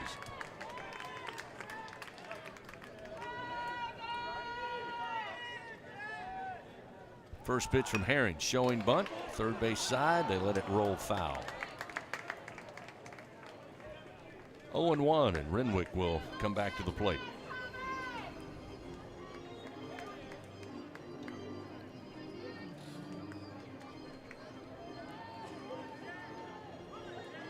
Goes without saying, Jay Johnson said it against Vanderbilt Bill this season, said it against Kentucky. The key is not letting the leadoff man aboard. That creates all kinds of issues, and pressure will begin to mount quickly when that happens. Yeah, they play a very unique style of baseball that you don't often see in the SEC other than from Vanderbilt and Kentucky. 0-1 the count to Renwick, the shortstop. Herring stares over at first. And now the pitch, again showing bunt and foul, third base side. Yeah, they're committed to advancing the runner. They're committed to staying out of the double play here. They'll probably have to swing it, but you can't be surprised with a team like this to square also in a 2-strike count.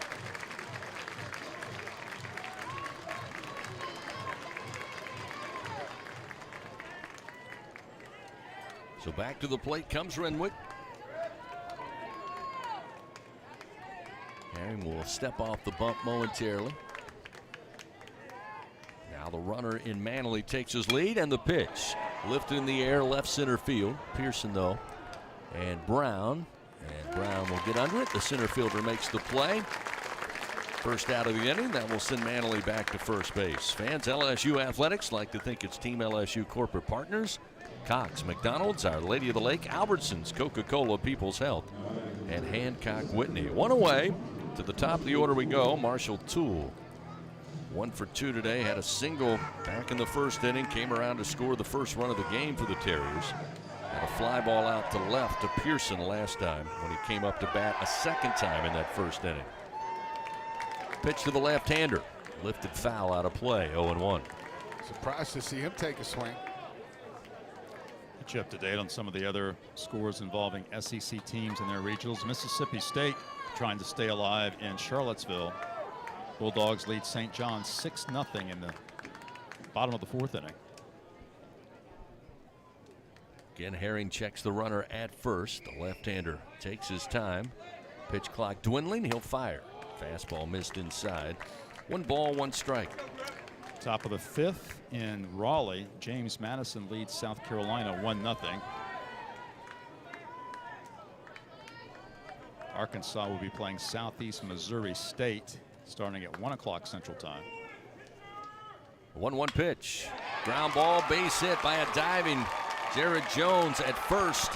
Milazzo tried to get to it, or rather Milam. He just knocks it down. Eventually Larson picks it up, but now runners on the corners for Wofford with 1 out.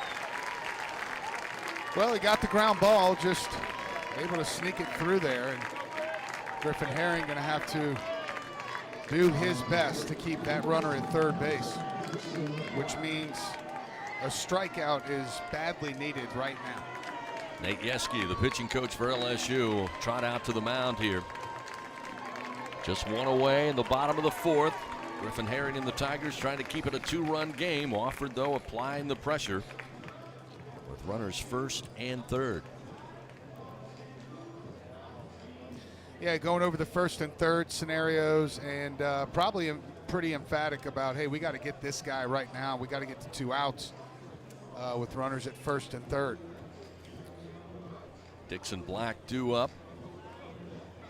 Couple of strikeouts down to Ackenhausen in the first and again to Herring in the second inning. Black's had a tough day so far, but as we talked about earlier, very dangerous hitter, a .356 average coming in with a team high 75 RBI on the year. So the meeting all broken up. Coach Yeske back to the dugout. Wofford has Manley at third base. Marshall Toole with his second hit of the day down at first.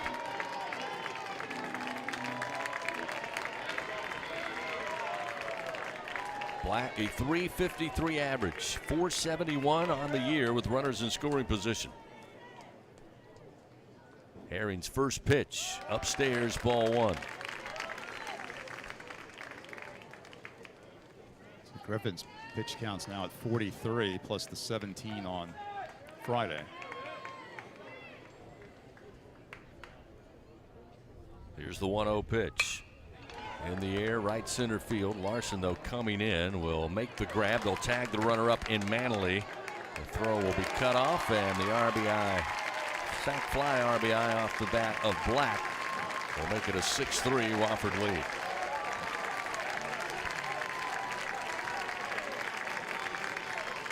Exactly what the Terriers wanted. Leadoff man aboard. Get him in scoring position. Get him to third. Fly ball to right field will do the job. 2 outs now. Runner at first. And we'll see Martinez.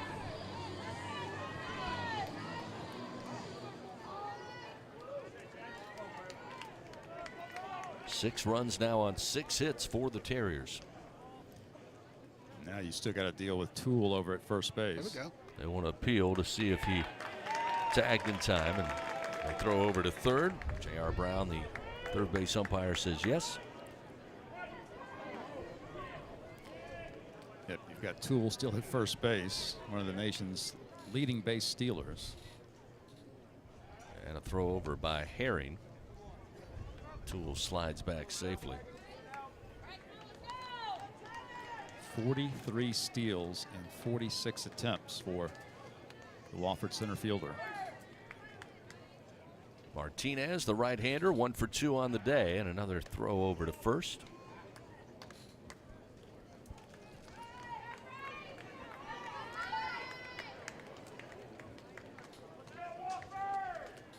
Tigers will have the top of the order due up. White, Milam, and Jones when they reach the top of the 5th inning.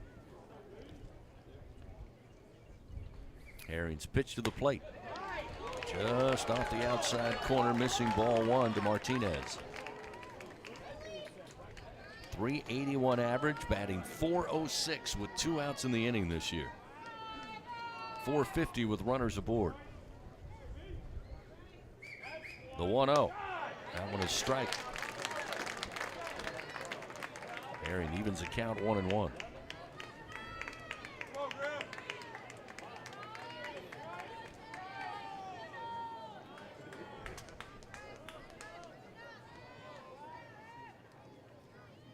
Herring's 1-1 pitch.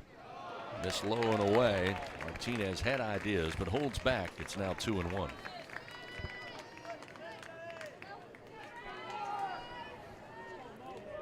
LSU trying to stay alive here in the Chapel Hill Regional. Get a chance to face North Carolina later this evening. Here's the 2-1. Appeal down to first. They say he did not go around. Pitch was low and inside. It's now 3-1.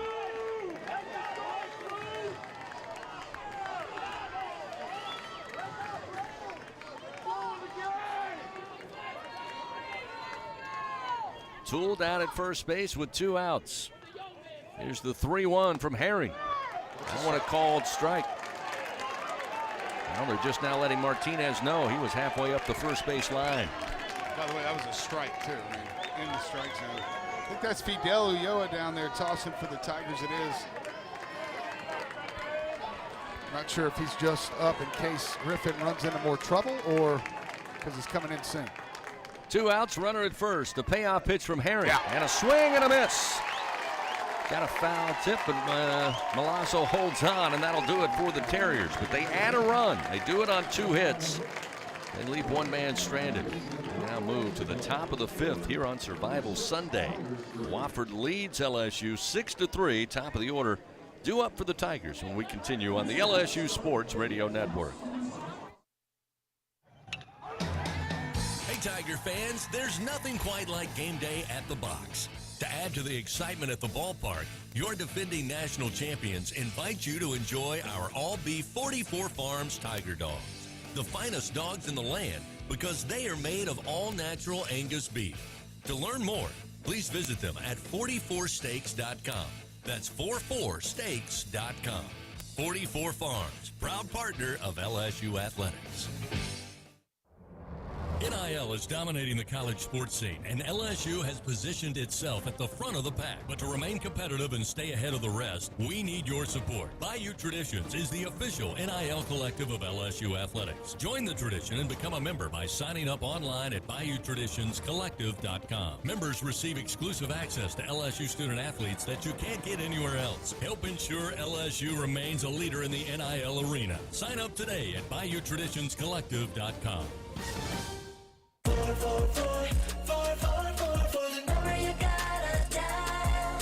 Life throws you a curve, you know that deadly devotion goes the extra mile. Throw your phones up, throw your phones up. There's a number you gotta dial. Throw your phones up, throw your phones up. Deadly devotion goes the extra mile. For the number you gotta dial. Throw your phones up. Back to the NCAA Chapel Hill Regional.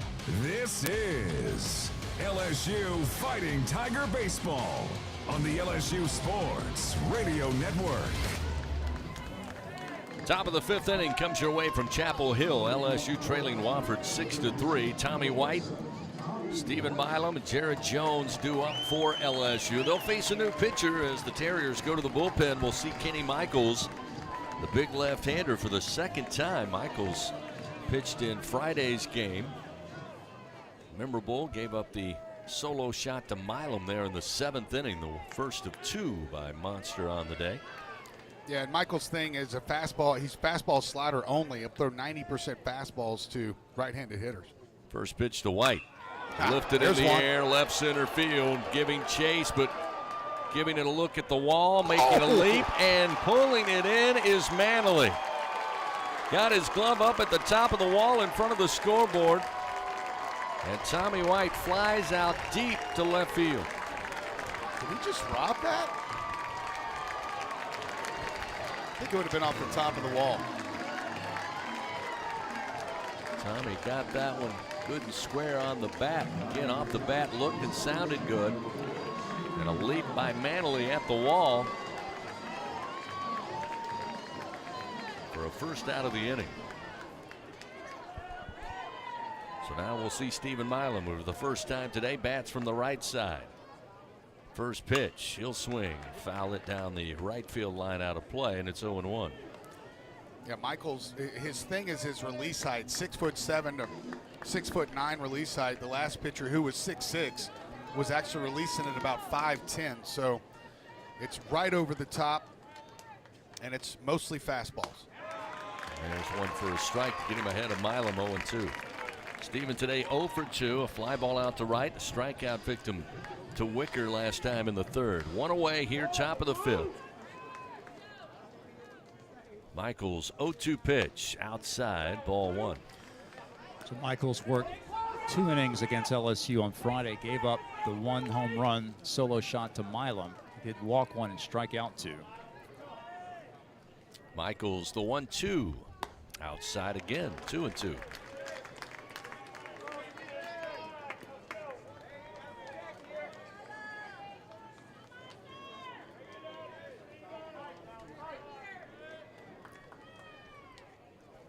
Two pitch to Milam. Knocked down on a comebacker at the mound. Picked up, 1 hopper to first. They'll say in time to get Milam on the throw from Michaels. I think they're going to review that. Yeah, they're going to take a look at that one. Michaels had it come right back on him. He reached out the glove, knocked it down, left of the mound.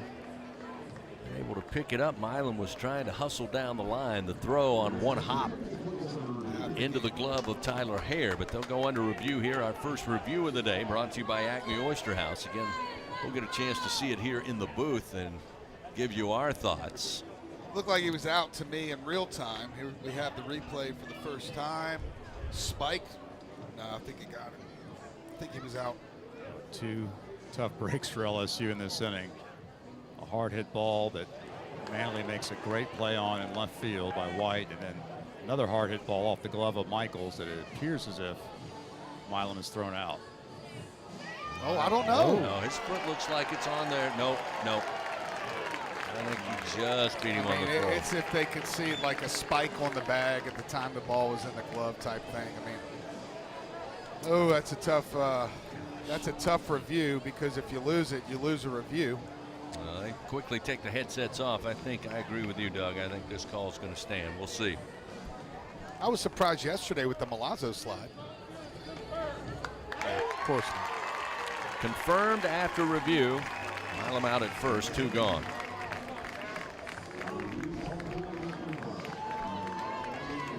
That'll bring Jared Jones to the plate. Jones 0 for 2, had his struggles against Camden Wicker. A couple of strikeouts in the 1st and 3rd. He'll now try his hand against Michaels. With 2 outs and nobody on, the Tigers down 6-3. First pitch from the left-hander is absolutely crushed. Base hit to left field. So Jared Jones liked what he saw. Swings the bat, and a 2-out single gets him aboard. Tigers definitely aren't missing against Michaels No. so far. 3 very solid pieces of contact. Fortunately, only 1 results in a base hit. It was 106 off the bat of Jones. Yeah, you can get up there and get ready to hit. It's going to be a fastball. Lefty's hitting 205 off Michaels this year. Right-handers 230. Pearson 1 for 2, a double, and scored a run in the 2nd. He was caught looking in the 4th inning by Wicker. Now he will mix him some sliders to left-handed hitters. From the stretch now, Michaels fires, and a fastball, swing and a miss. 0-1. Tigers with 8 Bingo Pest Product base hits today, but still trail 6-3 to Wofford. Michaels 0-1. Short and down in the dirt. Jackson smothers it up, and it's 1 ball, 1 strike. The Wofford starter, Camden Wicker, goes 4 innings. He's charged with 3 runs on 7 hits, no walks, and 6 strikeouts, just 1 shy of his career high. He threw 68 pitches. 1 ball, 1 strike to Pearson. The pitch. Strike on the inside corner. Michaels works ahead. 1 ball, 2 strikes. There was a slider there.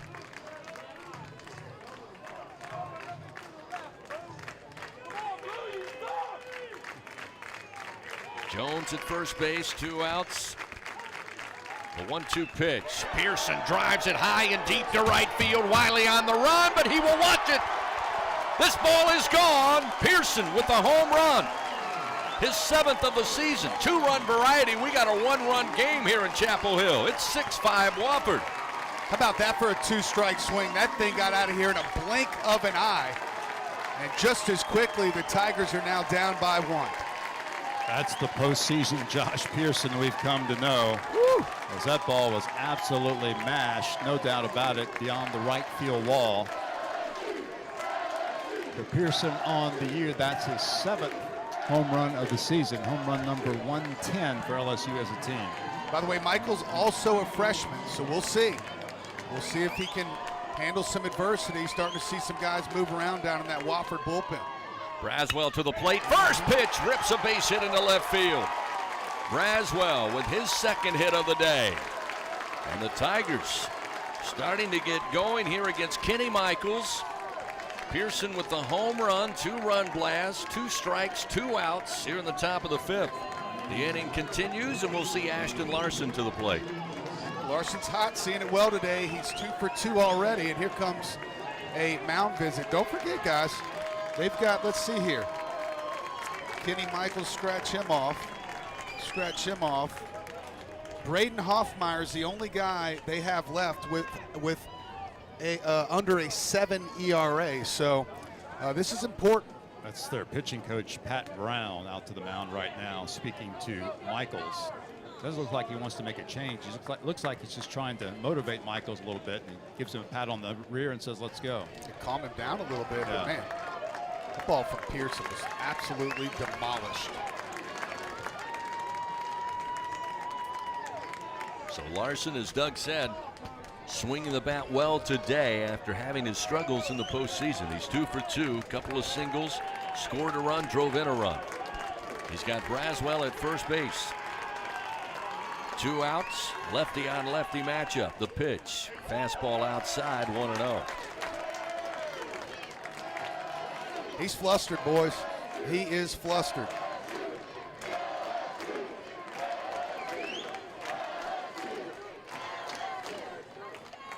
The 1-0 to Larson. Misses low, 2 balls, no strikes to the freshman out of Overland Park, Kansas. Come on, Larson. And they will have Renwick, the shortstop, well right of second base. Martinez, the second baseman, playing short right. And it's Dixon Black playing in the 6 hole between second and third base as Daniel Jackson, the catcher, calls for time. He's going to go out.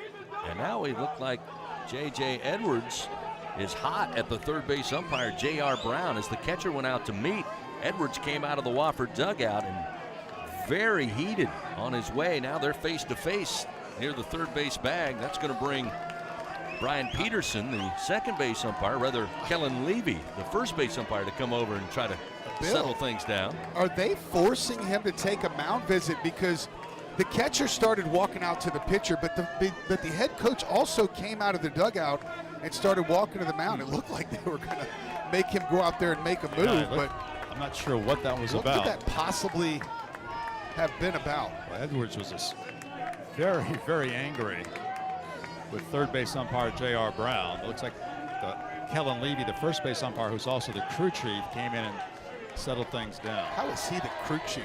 Oh, give me a fastball right here. 2-0 count to Larson. We get back to action. Runner at first, 2 outs. That one low. It's now 3-0. Got to think he'll give the green light here with Brady Neal on deck, huh, Bill? I would think so. Brady Neal, another lefty on deck. Larson sees something he can handle. Let's go for it. 3 balls, no strikes. The pitch. Low and away, ball 4. Michaels gives up the 2-out walk. The Tigers now have runners first and second. That will bring Brady Neal. Now the DH for the Tigers, taking over for Hayden Travinski. Neal had a plate appearance back in the 4th inning, flied out to center. Tigers have had Michaels in the corner now, just landed some body blows. Time for Brady Neal to connect with an uppercut. First pitch to Neal. High and outside, ball 1. Wofford does have a right-hander now throwing in their pen. Get you a number. Braswell down at second. Larson on the walk at first base. The 1-0 pitch to Neal. Low for ball 2. That righty is Mike Eggert. He's got a 7.02 ERA. He's actually 9-3 on the year. He's made 18 appearances, 50 innings pitched, 62 hits. Neal awaits the 2-0 pitch. Miss low. 3-0. I mean, he's big time rattled right now. Big time. Got 2 quick outs, single, then a home run, and right now he can't find the strike zone. 3 balls, no strikes with 2 outs. Pitch to Neal. Outside. Nope, Oh. They call it a strike. Come on, Blue. We don't have to just automatically call it a strike. I mean, At the letters, they call it a strike. Neal thought it was ball 4. So did a lot of Tiger fans. It's 3-1 now. Michaels fires. That one is strike at the knees. Right at the bottom of the strike zone. Feels the count 3-2. Again, Neal thought he saw ball 4. all right, well, he's going to throw a fastball. Maybe there's a reason. There we go. What's Jay got to say there? All right. Coach Johnson came out of the dugout. He was just trying to slow it down. He felt like Neal might have been rushed to get back in the dugout. But he knows he's about to get a fastball, and he wants Brady Neal to be locked in right now. So 3 balls, 2 strikes with 2 outs. Tigers have runners first and second. It's a 1-run game now. Wofford leading 6-5.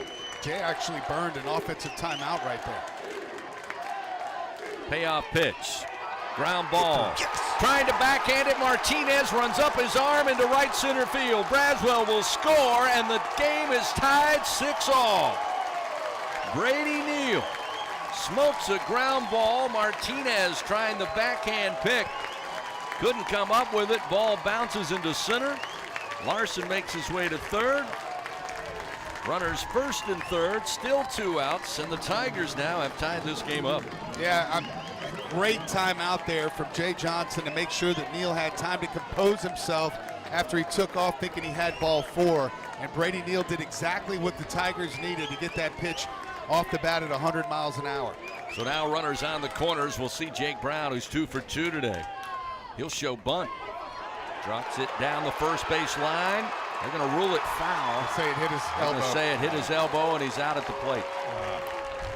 So Brown trying to drag it first base side. They rule it came off the elbow. Well, here's where Jake Brown should say, hey, coach, look, it did hit my elbow.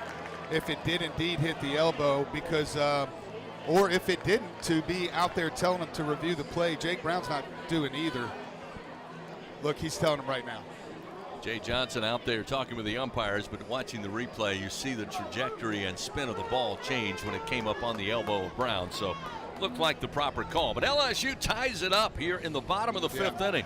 Got a new ball game now, 6-6. Wofford and LSU. We head now to the bottom of the 5th inning after this on the LSU Sports Radio Network. And we're back with the action. Coke Zero Sugar might be the best Coke ever. That's right, Jim. With an irresistible taste and zero sugar, Coke Zero Sugar is a must-try for any sports fan. So make sure you... Wait, Jim, I didn't mean try it right now. We're still on the air. Best Coke ever? Take a taste, Jen. Really? No, not right now, Jen. We got a game to call. Hey, Tiger fans 12 and younger, don't miss your chance to be a part of Mike's Kids Club. Presented by Shell, the exclusive kids club of LSU Athletics. Join Mike's Kids Club for only $25. Get the official Mike's Kids Club t-shirt, free admission to select LSU athletic events, and much, much more.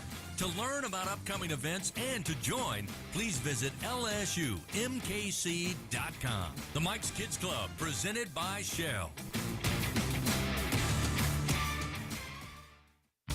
As a full-service industrial contractor, Bartlett Group specializes in maintenance, turnarounds, and capital mechanical projects, refractory, soft crafts, fabrication, and more. Just a few of the companies that Bartlett represents include Excel Scaffold, DECS, Deltec Manufacturing, GMTS, and Precision Refractory. Bartlett boasts the best talent retention record with highly trained and seasoned professionals. Our mission, to deliver first-class service with the best scaffold system and experts. At Bartlett, our strength is our people, driving our growth and success. Choose Bartlett Group, where exceptional is standard.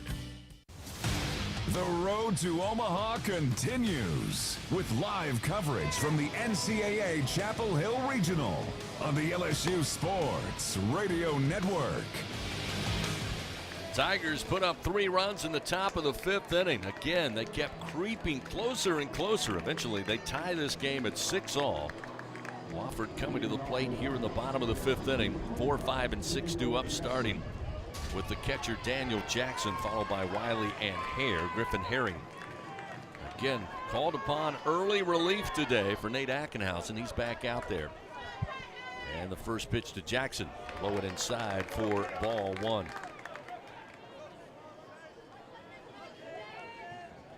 Tigers 6 runs, 11 hits, 5 men left on base today. The 1-0, foul tapped off the bat of Jackson, and it evens the count 1-1. Well, Griffin's been good, don't get me wrong, but right now, they need Griffin Herring to be his best. He's at 3 1/3 innings right now. He's given up 1 run on 3 hits. Ground ball towards the shortstop, Braswell. He'll scoop it up. Throw to first, and Jones has it. Jackson retired, 1 away.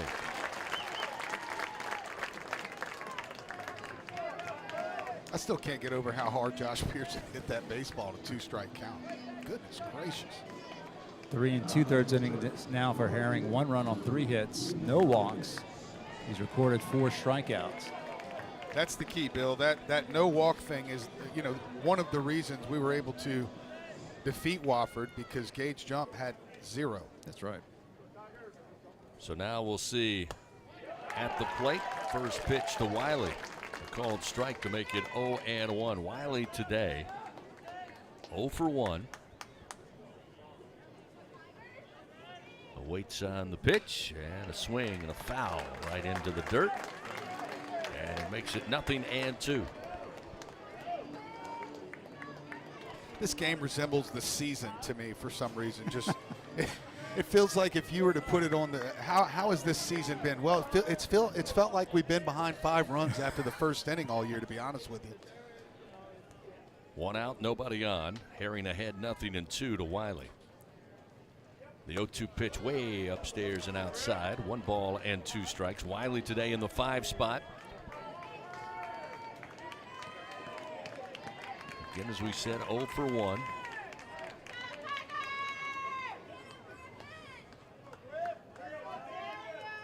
Drove in a run on a fielder's choice in the first, flied out to left last time in the 3rd inning. The 1-2 sent back foul off the bat of Wiley, and it's still 1 ball, 2 strikes. I think that's a very good analogy, Doug. When LSU was 3-12 after the first 5 weeks of SEC play, they were in effect down 5-0 in the first inning. And the team's been battling back ever since just to get to this point.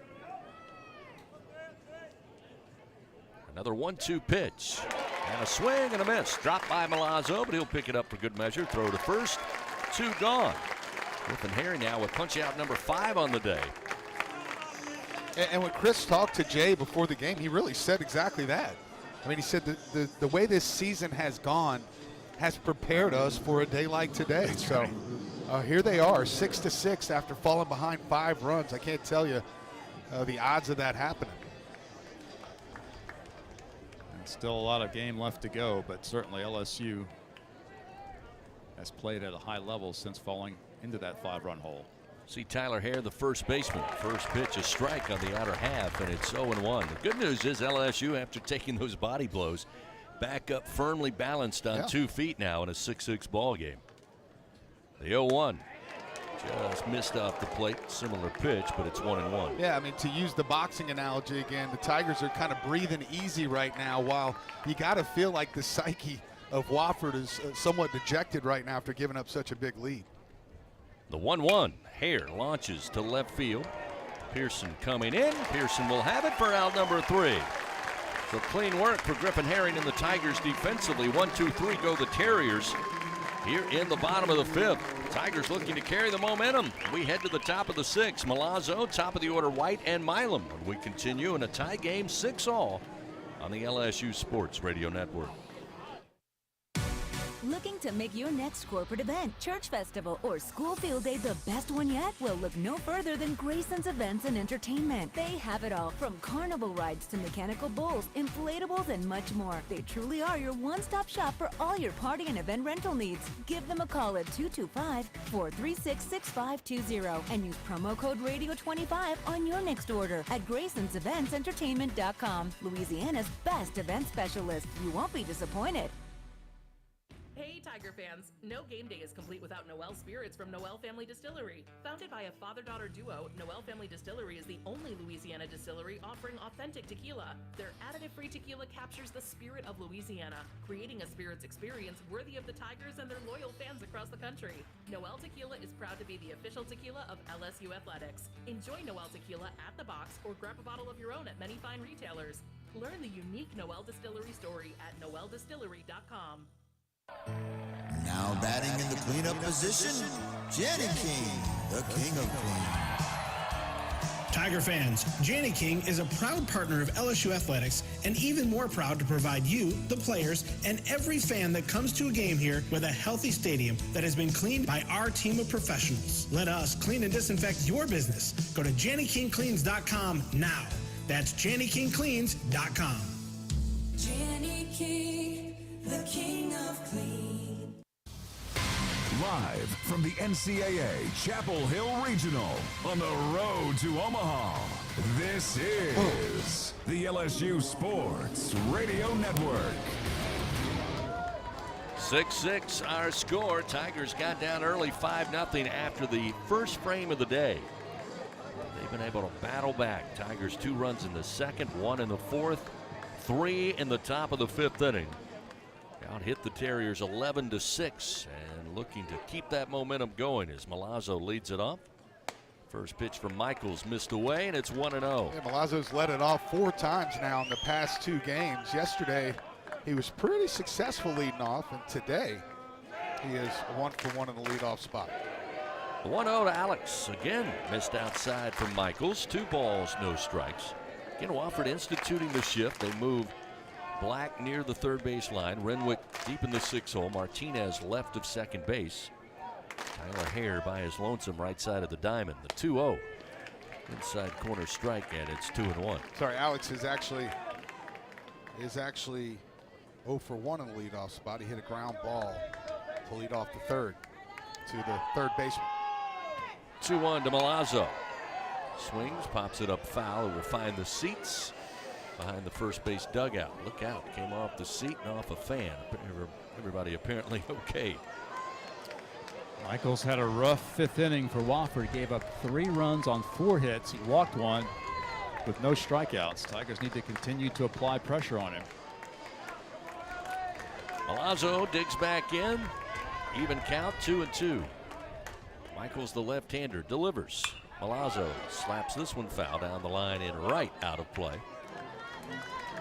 Still 2 balls, 2 strikes.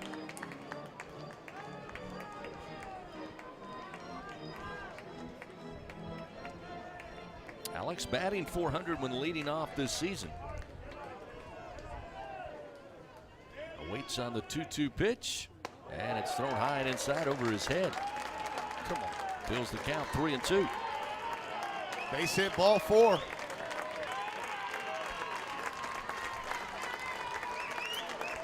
Michaels begins the wind. The payoff pitch to Milazzo. Ground ball up the middle, but right into the shift. Going to be handled by Martinez just behind the second base bag.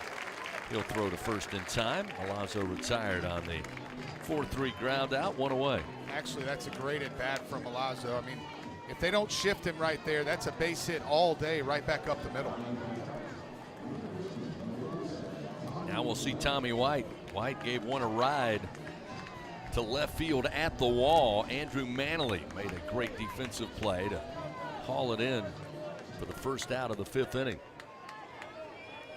Michaels, the pitch to White. Foul tip. Ooh, thought it was handled by Jackson, but he missed it, and then it caught the home plate umpire.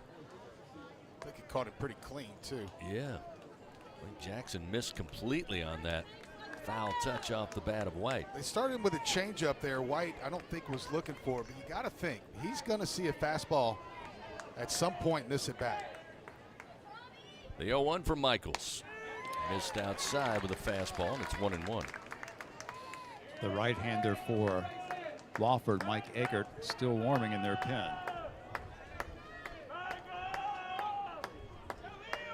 1-1 pitch to White. Outside, 2-1. He doesn't want to throw him strike. I mean, those aren't just misses. Those things are well into the left-handed batter's box. 2 balls, 1 strike to Tommy White. Swings, launches it, but foul down the right field way into the trees. Now 2-2.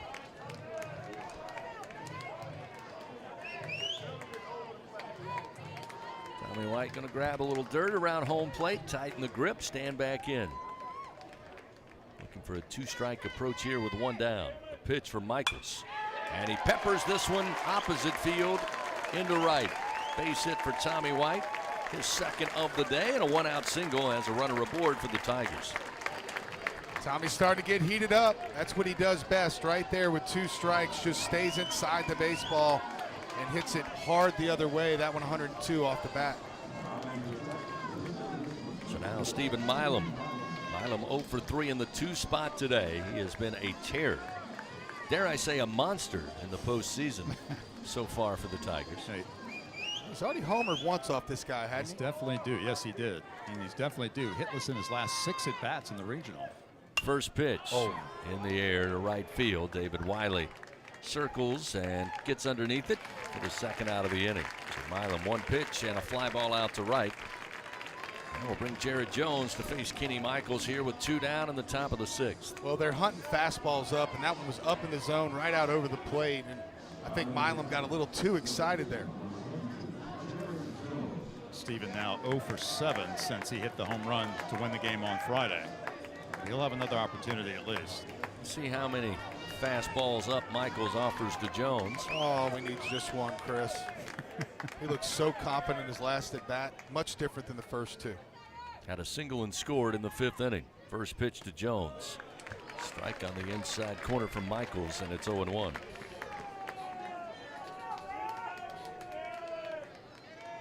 Tommy White, 1-out single. He's at first base. Tie game here, top of the 6th frame. Jones awaits. Michaels 0-1. Outside, off speed, 1-1. The home run that Michaels gave up to Pearson was the 10th home run he's allowed this season, which is the most allowed on the Wofford staff. I'll correct that. 3rd highest number of homers allowed on the Wofford staff. 1-1 to Jones. Swings, launches a rocket to right, but right at David Wiley. Comes in a few steps. Gloves it for out number 3. Tigers scoreless on 1 hit, 1 man left on. Still tied 6-6. We go to the bottom of the 6th in Chapel Hill. After this on the LSU Sports Radio Network. Unrivaled content, unprecedented access. LSU Gold, powered by Bayou Traditions, is the only place for exclusive behind-the-scenes content featuring your favorite LSU teams. It's all access to the Tigers, all year long, from pregame warm-ups to postgame celebrations and every moment in between. You can watch LSU Gold anywhere, anytime, and on your favorite device. Go to lsu.gold today to sign up for your free 7-day trial, so you can be there for each step of LSU's championship journeys. That's lsu.gold. When are 3 letters more than 3 letters? When they represent 14 storied universities, Generations of tradition and unbridled passion. Stadiums and arenas swelled with diehard fans. More than 260 national titles, thousands of All-Americans, and hundreds of Olympians. And the one conference where every catch, shot, swing, and stride just means more.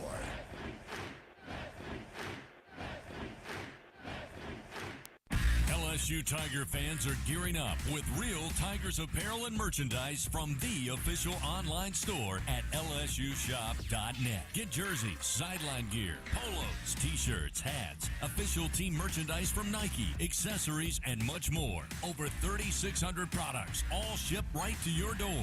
Head to the place real Tiger fans go for the selection only real Tiger fans get at lsushop.net. Around the state and around the world, LSU Fighting Tiger Baseball in the NCAA Chapel Hill Regional on the LSU Sports Radio Network.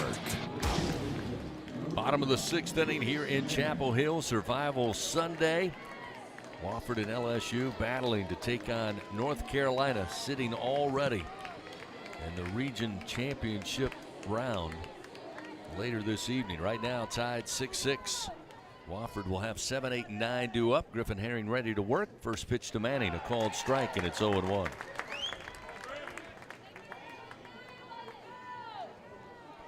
Manning today 0 for 1, a walk and scored in the first. Caught looking in the 3rd inning by Herring. The 0-1 foul gets Herring ahead 0-2. Herring now has worked 4 1/3 innings in this game. His season high this year's 5 innings in a relief outing against Missouri back on April 21st. Herring's 0-2 pitch. Swatted foul out of play right side. Yeah, we need it to be 7 innings in this game.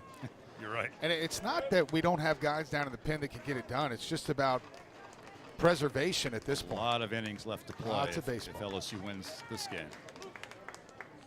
0-2 the count.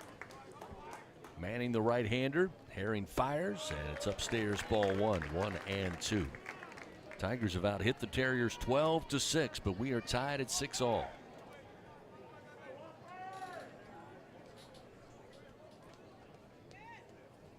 The 1-2 pitch. Yep. Let's go around. He did. Down on strikes for a second straight time as Manning, this time swinging, couldn't hold back on the check.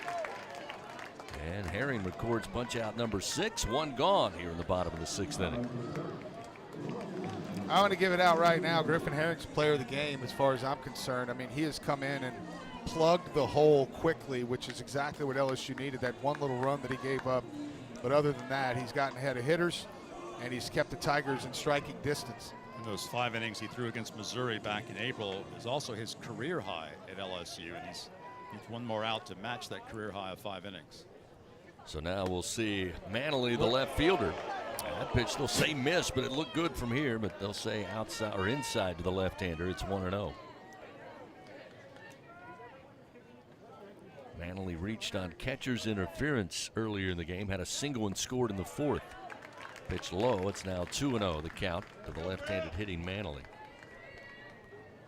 Not to mention a spectacular play at the wall on Tommy White's long fly ball to left. The 2-0 down the middle. That's a strike. 2-1. Yeah, I would have bet some money if we'd have paused Tommy White's ball about halfway and you'd have thrown out a bet there. I think I'd have taken it. I thought that ball was going to go over the scoreboard, actually. 1 out, nobody on. The 2-1 pitch. Hammered base hit to center field. Manley with his 2nd single of the day. It's a runner aboard with 1 out. And will bring the bottom of the order, Jack Renwick, to the plate. Renwick doubled back in the 1st inning down the left field line. He flew out to center field his last time up in the 4th. And we need him to hit a ground ball somewhere in the infield here in the 6th. Manley, 8 steals in 9 attempts this year for Wofford. Renwick, the right-handed hitter, full face mask on the batting helmet, as a throw over by Herring to keep an eye on Manley.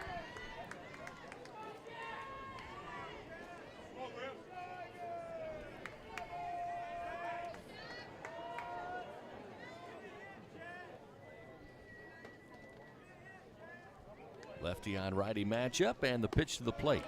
Rises high, ball one. So Herring has now thrown 71 pitches. Tigers have a couple relievers starting to warm. Looks like lefty Cade Anderson and right-hander Fidel Ulloa. That's who it is. Herring's 1-0 pitch. Missed inside. Milazzo dropped it momentarily, but Manley will stay put at first as it only got a couple of feet off the plate. 2 balls, no strikes. Renrick, a dangerous 9-hole hitter. 339 average, 419 with runners aboard this year. 2-0 pitch.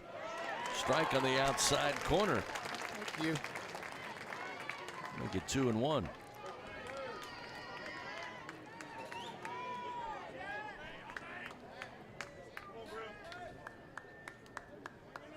Runner takes the lead, and Manley off of first. Herring's 2-1 pitch. In the air to center field. Line drive shot right at Jake Brown. He'll make the play. Back to first goes Manley. Now 2 gone. All right, one more here, guys. One more. Top of the order, Marshall Toole at the plate now for the Terriers. He can get on bases in a variety of ways. Toole 2 for 3 today. A single and scored in the first. Fly ball out to left field in the second time at the plate in the first inning. Then had a single left stranded in the 4th inning. Runner at first, and the first delivery. In the air, shallow left center field. Coming in is Pearson. He will have it. Out number 3. So the Terriers, no runs, 1 hit, 1 man left on. Still tied after 6 at 6. Wofford 6, LSU 6. Tigers have Pearson, Braswell, and Larson 4, 5, and 6 when we continue on the LSU Sports Radio Network.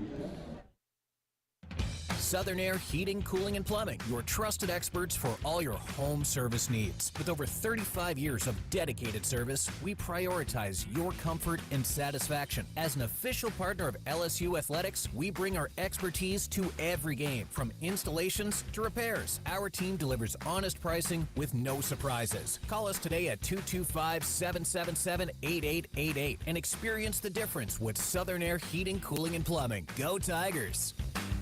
In the morning when the roaches are running, you got the Bengal roach spray. Bengal roach spray is a miracle in a can. Just spray the baseboard in the kitchen and bathroom, and in just a little while, your roaches are dead on the floor. It's incredible. Bengal roach spray is odorless, clean, and easy to use. Bengal guarantees roach extermination overnight.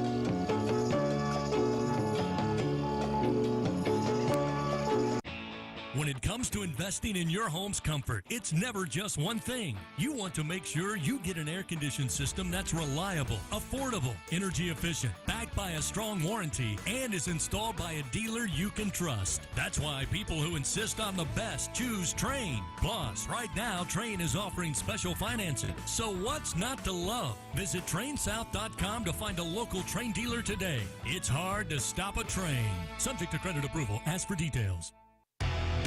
From the NCAA Chapel Hill Regional, hear the roar of LSU Fighting Tiger Baseball on the LSU Sports Radio Network. Another tight game for the second time in this regional between Wofford and LSU.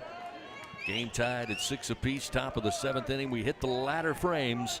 Josh Pearson to lead it off. First pitch from Michaels, low and inside for ball 1. Pearson today 2 for 3. Knocked a double off of Camden Wicker. Came in to score a run in the second.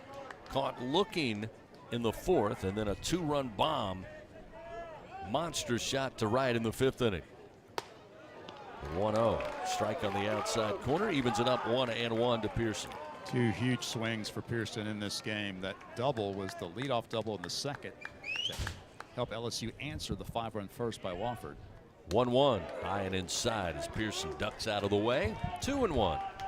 That leadoff double led to a couple of runs in the top of the second, cut the margin to 5-2. And then, of course, later in the game, Josh It's a 2-run homer to cut the deficit to 6-5, and now we're tied. 2-1 pitch. Missed inside. 3 balls, 1 strike now to Pearson. For whatever reason, I don't know if it's because that's the same slot Bill Pearson's been throwing from, but Josh Pearson is seeing this pitcher very well. Here's the 3-1 to the plate. Missed high, ball 4. So a leadoff walk gets the Tigers. Potential go-ahead run aboard here in the top of the 7th. That will bring Braswell to the plate, who's 2 for 2 on the day. Yeah. Between the bottom of the 6th and top of the 7th, we saw a hearty conversation between Jay Johnson and Griffin Herring there in the dugout. Fact.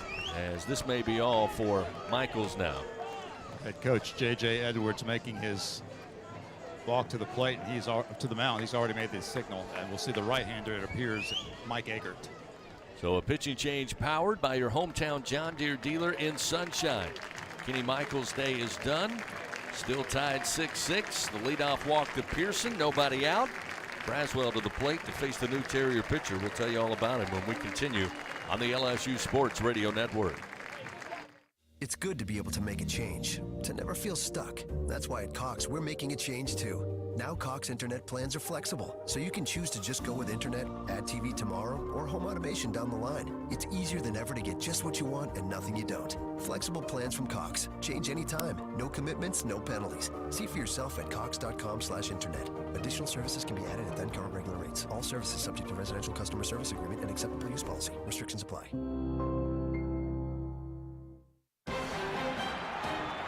And we're back with the action. Coke Zero Sugar might be the best Coke ever. That's right, Jim. With an irresistible taste and zero sugar, Coke Zero Sugar is a must-try for any sports fan. So make sure you...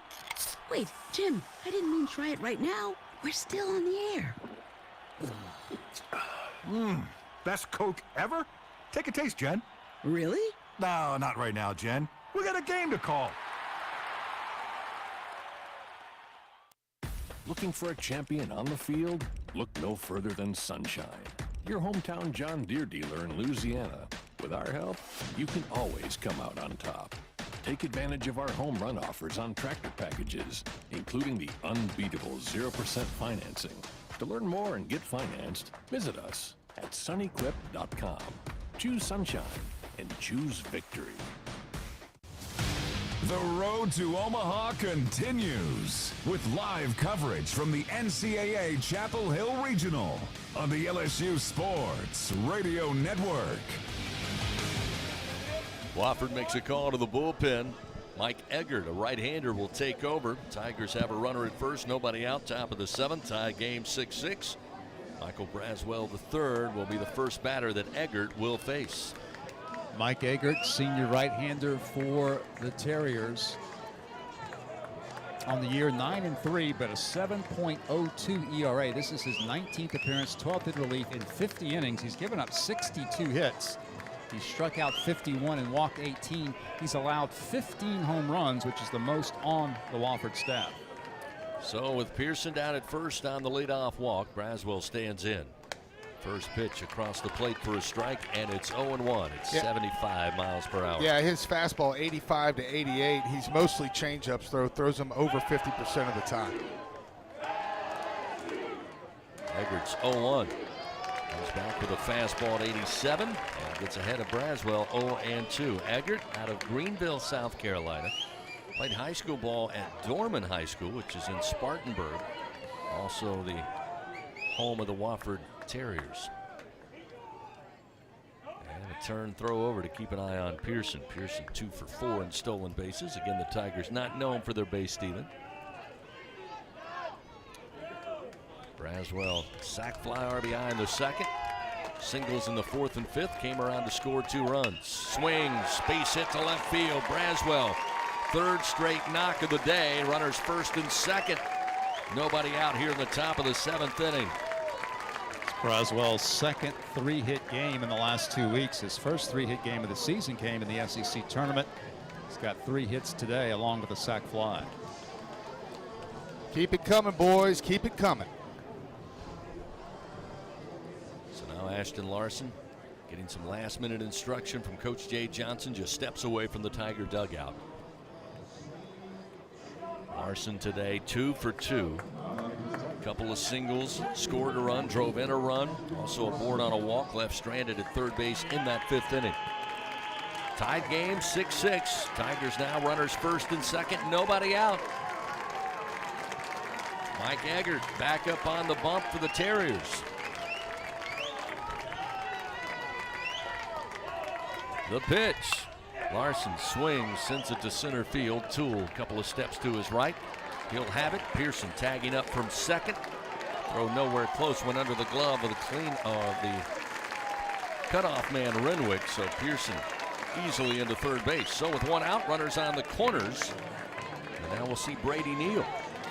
Neal took over for Travinsky as the DH in the 7 spot.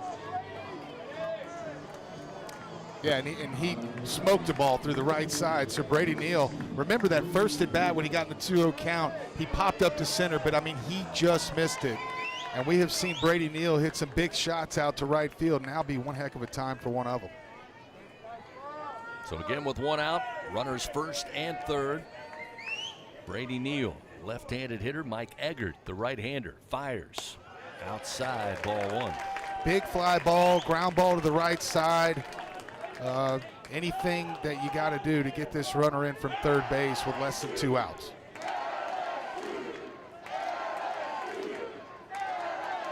Here's the 1-0. Swing and a miss. Evens it up 1-1. Neal batting .280. Again 1 for 2 with a RBI single in the 5th. He is batting .324 this season with runners in scoring position. The 1-1 to Neal. That one's short. Squeezed on the plate that time by Jackson, the catcher. It's 2-1.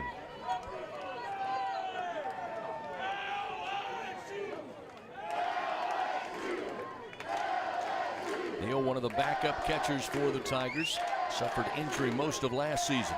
This pitch outside from Eggert makes it 3-1. Does have 9 home runs, 8 doubles this season. This is his 108th plate appearance. And Eggert has given up 15, right, Bill? That's 15? Right, 15. He leads Wofford in that category. Runners first and third, 1 out. The 3-1, outside ball 4, that will load the bases.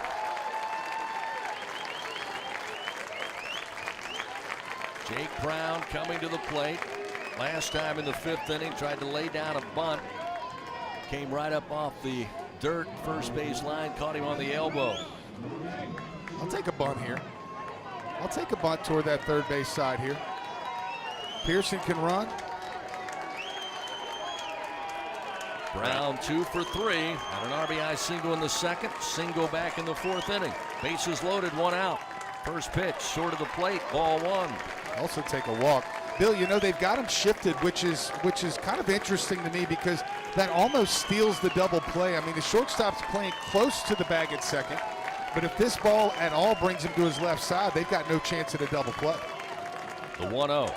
Again missing low to Brown. 2 balls, no strikes. And also, we've seen Brown hit the ball hard in this tournament, up the middle or even the opposite way. He's got power to all fields. Come on, have a day, freshman. The 2-0 pitch. Ooh. Swung on and fouled left side. Out of play, make it 2-1. I believe Jake Brown had some bad intentions with that swing. Bases loaded, 1 out. Tie game 6-6, top of the 7th. 2-1 to Brown. In the air, left field way. Going over is Manley. Tagging up is Pearson. Pearson on his way home. The throw well off the mark. Pearson in to score. Sac fly RBI for Jake Brown, and the Tigers have their first lead of the day. It's 7-6 LSU. Excellent job there. Timely hitting. I mean, you got to get the run in. Of course, you'd love a hit, but a deep fly ball to get that runner in was a must, and Jake Brown gets it done there. Another quality at bat for that freshman. So to the bottom of the order, the Tigers now have Alex Milazzo to the plate. Alex 0 for 3, but this is a moment and a situation that Alex over his career has thrived for. And they're still playing that shift to the left side against Alex. First pitch to Milazzo. Eggert finds the strike zone. It's 0-1. But the first baseman, Ware, is not holding Neal on, and he's almost playing in a second base position. Wow, huh? The 0-1 to Milazzo. Swing and a miss. Falls behind 0-2.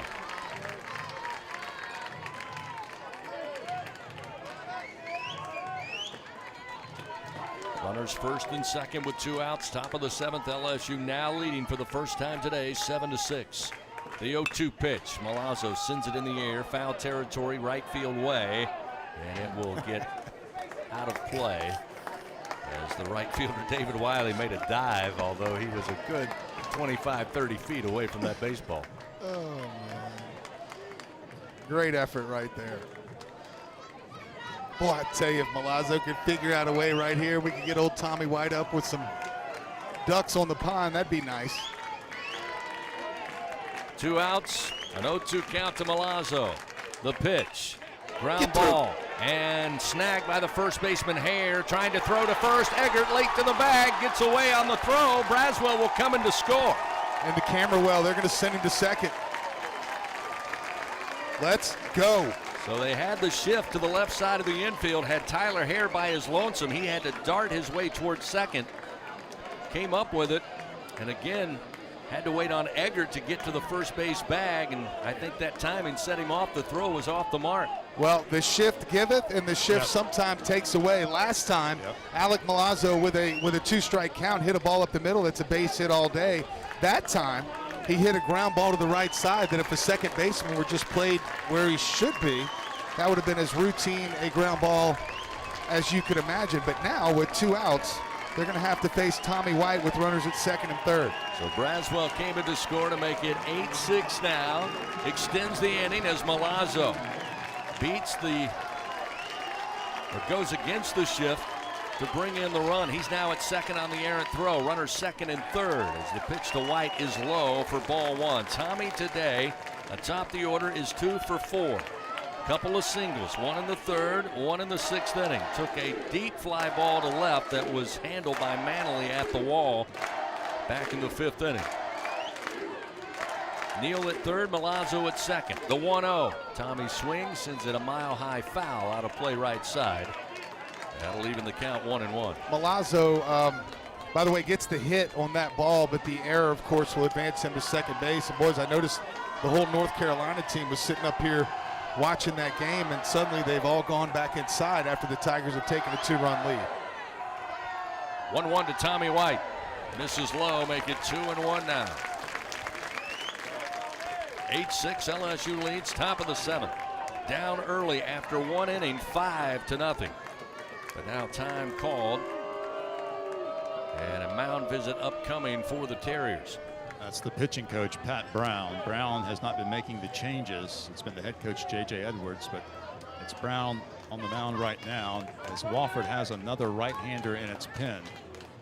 Warming as Eggert has run into a big-time jam here. Runners on second and third. LSU has already scored 2 runs in this inning to take an 8-6 lead. And Tommy White's at the plate ahead in the count 2-1. Well, Camden Wicker started the game for the Terriers, and as Doug said, the mission for LSU, it appeared early on, was to get him off the mound. He went 4 innings, eventually gave up 7 hits, 3 runs. But Michaels and Eggert have struggled mightily against LSU as the momentum has continued to build over the last couple of innings. Yeah, I still have no clue why they took Wicker out of the game with only 68 pitches. 2-1 to White, short of the plate, blocked up by Jackson. It's now 3-1 to a very dangerous hitter. Bill, I got to think there had to be a blister situation because the next pitcher started the inning like they didn't pull Wicker in the middle of an inning. So, and he certainly had the Tigers' number through that point. Neal at 3rd, Milazzo at 2nd, 2 down. 3-1 pitch to White. Ground ball, diving for it. Renwick, the shortstop, has it. Long throw across the diamond against his body, and he gets it to record the 3rd out of the inning. But LSU takes their first lead of the day. They played 2 runs on 2 hits, 1 error on the Terriers. Tigers lead 2 men on. We head to the bottom of the 7th. We stretch it out here at the Bosch in Chapel Hill. Tigers lead Wofford 8-6 on the LSU Sports Radio Network. Tiger fans, this is Eddie Kennison, former LSU football wide receiver. If you know me, you know I'm all about making big plays. Tigers win! Tigers win! That's why I joined the team at LSU Sports Properties. Our goal here is to help businesses make big plays both on and off the field. If you want to give your brand that competitive edge and be a part of the biggest stage in college sports, give the corporate sponsorship team at LSU Athletics a call. Your brand, our fans. Utilize the power of LSU Athletics to promote your business and sponsor LSU Athletics today. Call 225-578-2788. Go Tigers. The SEC is more than the Southeastern Conference. It's the Saturday Electrifying Conference, the Sunday Elite Conference, the Stadium Erupting Conference, the Stunning Eyeballs Conference, the Superbly Entertaining Conference, the Storied Enduring Conference, and, more often than not, the See You Later Everyone Else Conference. This is the SEC, where it just means more. Hey Tiger fans 12 and younger, don't miss your chance to be a part of Mike's Kids Club. Presented by Shell, the exclusive kids club of LSU Athletics. Join Mike's Kids Club for only $25. Get the official Mike's Kids Club t-shirt, free admission to select LSU athletic events, and much, much more. To learn about upcoming events and to join, please visit LSUMKC.com. The Mike's Kids Club, presented by Shell.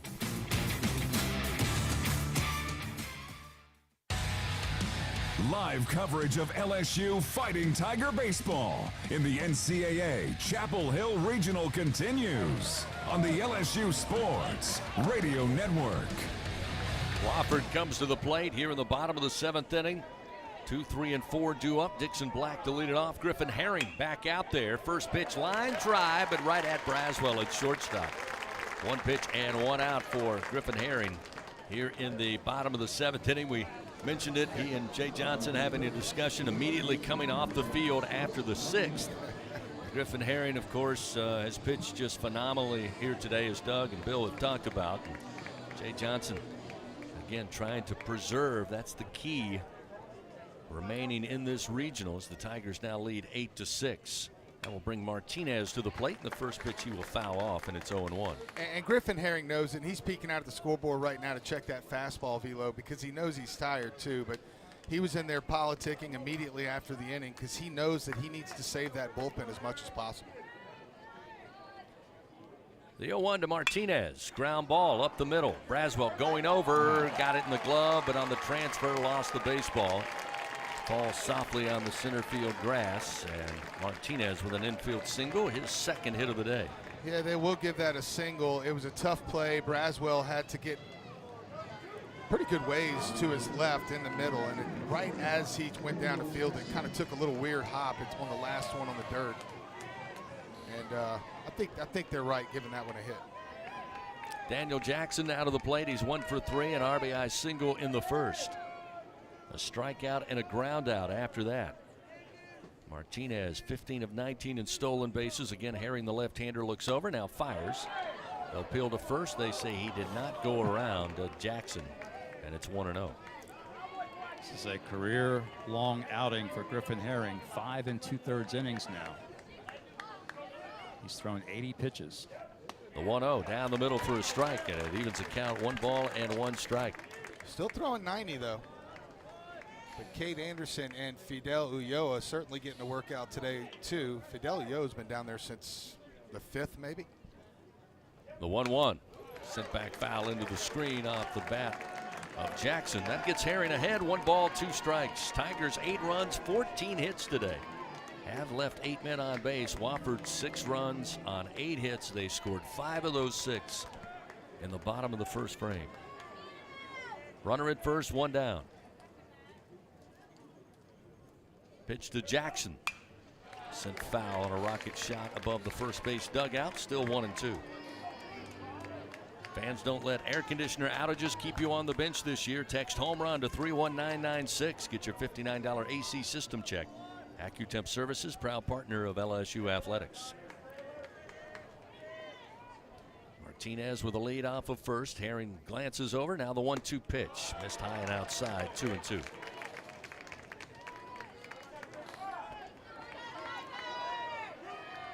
Jackson at the plate, Wiley on deck. Make it happen pitch right here. Got to strike him out. Herring's 2-2 delivery. Again, sent back foul, this time over the first base dugout once again. Still 2 balls, 2 strikes. And what I mean by the make it happen pitch is you can't go to ball 3. Considering where his pitch count is, you got to go right after him here with your best pitch, which Herring just did. He did a nice job of fouling it off.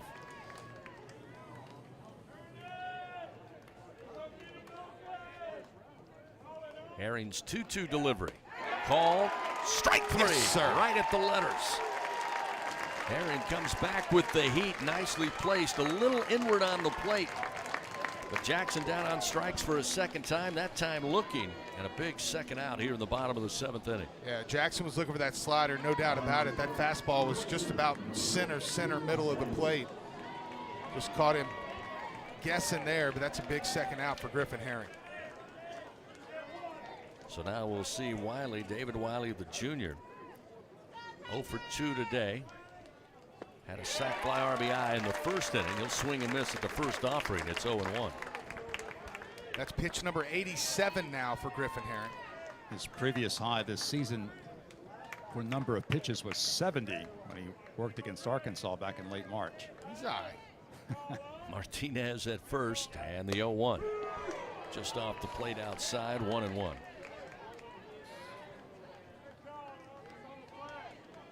Be interested to see if Griffin goes back in after this inning and says just one more this time. 1-1 pitch to Wiley.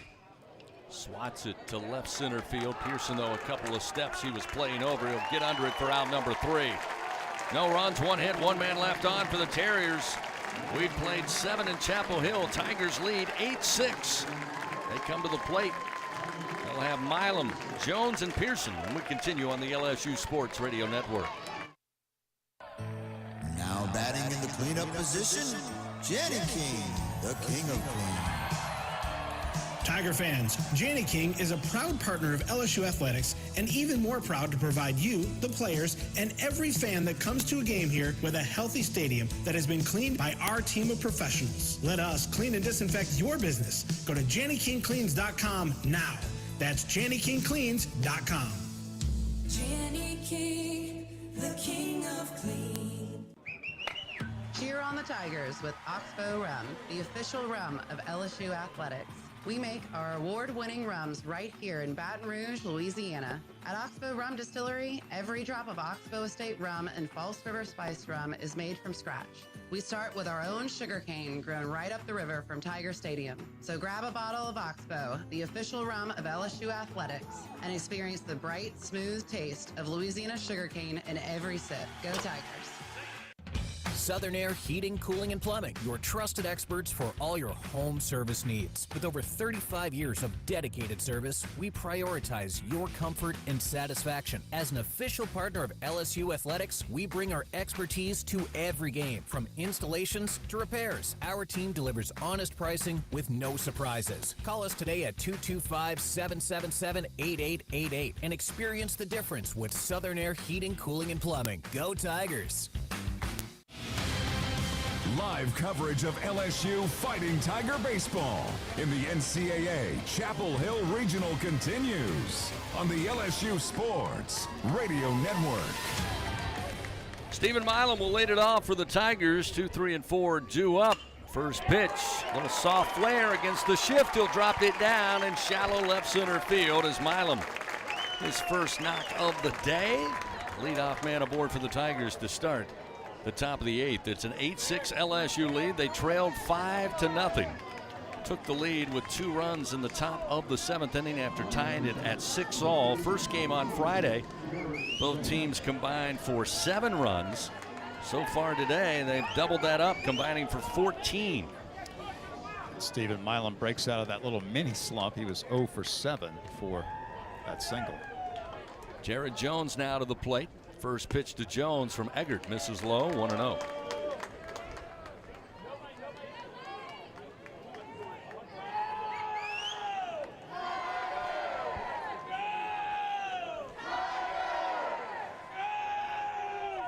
pitch. Jones will hammer a base hit to left field.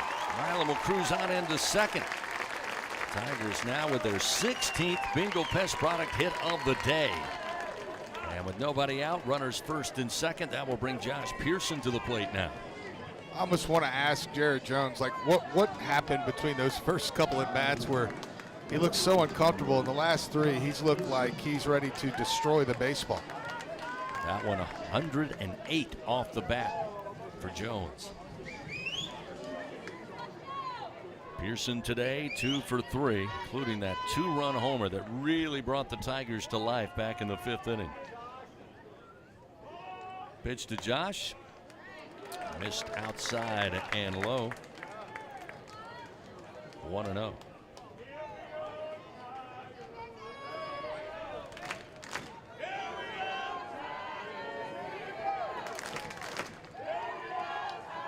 Eggert's 1-0 pitch. Pearson slams this one into right field.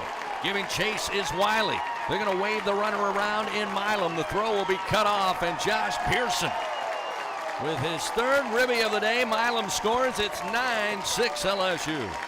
What a day for Josh Pearson. 2 doubles, a 2-run homer, and a 3rd RBI on that 2nd double here in the 8th inning. Chris, we've been saying it all year. If LSU's going to make a run, it feels like Josh Pearson and unbelievably enough, Brady Neal are going to have to be part of that run. And now we have Neal in the lineup as well, and both of them getting the job done today. So now we have a timeout. J.J. Edwards, head coach for Wofford, out to make a change. That'll be all for Mike Eggert. Pitching change powered by your hometown John Deere dealer in Sunshine. It's now 9-6 Tigers, top of the 8th inning. Single, double. Still nobody out. We'll return to Chapel Hill in a moment on the LSU Sports Radio Network. Looking for a champion on the field? Look no further than Sunshine, your hometown John Deere dealer in Louisiana. With our help, you can always come out on top. Take advantage of our home run offers on tractor packages, including the unbeatable 0% financing. To learn more and get financed, visit us at sunequip.com. Choose Sunshine and choose victory. It's time to score big with healthcare decisions this enrollment period. With a Medicare Advantage plan from People's Health, you get more benefits than original Medicare for no monthly premium. Benefits like $0 copays for primary care and virtual doctor visits. Part D prescription drug coverage, including $0 Tier 1 and Tier 2 generic drugs. A quarterly allowance for over-the-counter items. Plus coverage for hearing aids, dental services, and glasses or contacts. Call People's Health to learn more. 1-855-633-4207. At Albertsons, curbside pickup is easy, but delivery is even easier. Try our new Fresh Pass program and enjoy unlimited free delivery on all your grocery needs. We're offering even more perks like 5% off some of our best brands like O Organic and Open Nature. Plus, even more rewards that never expire to use on gas or free groceries. Start your free 30-day trial today when you sign up for Albertsons Fresh Pass and get free delivery anytime and exclusive perks. Visit albertsons.com/freshpass for program detail. Albertsons, fresh foods, local flavors. Live from the NCAA Chapel Hill Regional on the road to Omaha, this is the LSU Sports Radio Network. New pitcher on the mound, Champ Davis, sophomore out of Atlanta, Georgia. Another right-hander for Wofford. Here's the Tigers. Had a run early here in the top of the 8th inning. They now lead 9-6. Michael Braswell to the plate. The Tigers opened it up. Milam with a single to left. Jones a single to left. And Pearson doubles for a 2nd time today down the right field line. Brings in Milam to score. Now nobody out. Braswell will try his hand. He's 3 for 3 today. First pitch from Davis. Low and inside off speed, and it's 1-0. Champ Davis is a sophomore right-hander, 6'1", 180 pounds, out of Atlanta. Pitch to Braswell. Inside missing, ball 2. Yeah, Davis is a sidewinder.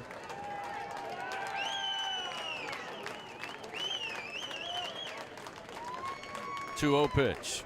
That one strike at the letters, and it's 2-1. He's making his 14th appearance of the year. He's 3-1. His ERA is 8.02. 21 in the 3rd innings. He's given up 32 hits. 2-1, ground ball into the shift, handled by Renwick, the shortstop. He'll look the runners back, throw in time to first for the first out of the inning. Yeah, his fastball be 83 to 87. He'll throw slider and changeup both in the high 70s. And as you said, Bill, he's had a rough year. Overall batting average against 354, lefties hitting 346, righties hitting 358. In his 21 and the third innings, he only has 14 strikeouts and he's walked 8. But he does retire Braswell to open his outing here in the top of the 8th inning. Ashton Larson will come to the plate. Ashton with a solid game today at the plate, 2 for 3. A couple of singles early, drove in a run in the 4th. Board on a walk in the 5th, flight out to center field in the 7th inning. Runners second and third, 1 out. First pitch, ground ball foul down the first base line, and it's 0-1. Bill, if they asked the question in the post-game press conference about why they took Wicker out when they did, I'd love to know that answer. He went the first 4 innings, had no walks and 6 strikeouts. He threw 68 pitches. The 0-1 to Larson, missing way outside, 1-1. As you said, looking at the Wofford bullpen, once LSU could get Wicker out of the game, the Tigers definitely had a chance. The 1-1 pitch just off the kneecaps, missed inside, 2-1. Yeah, I mean, that considered Wicker would have had to beg me to come out of the game. So I'm kind of wondering why with only 68 pitches. Pitch to Larson. Say catches the outside corner. Evens it up now to the freshman, 2-2. 68 pitches and still a 3-run lead. Like it was still 6-3 when he came out. 2 balls, 2 strikes.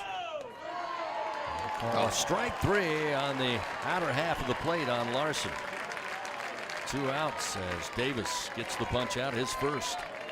Boy, LSU, hate to see the Tigers leave this opportunity without adding to this lead. Yeah, that's a tough call right there on Larson. That missed the plate a little bit. I can't really complain, though, about him and as behind home plate. He's been pretty good both ways.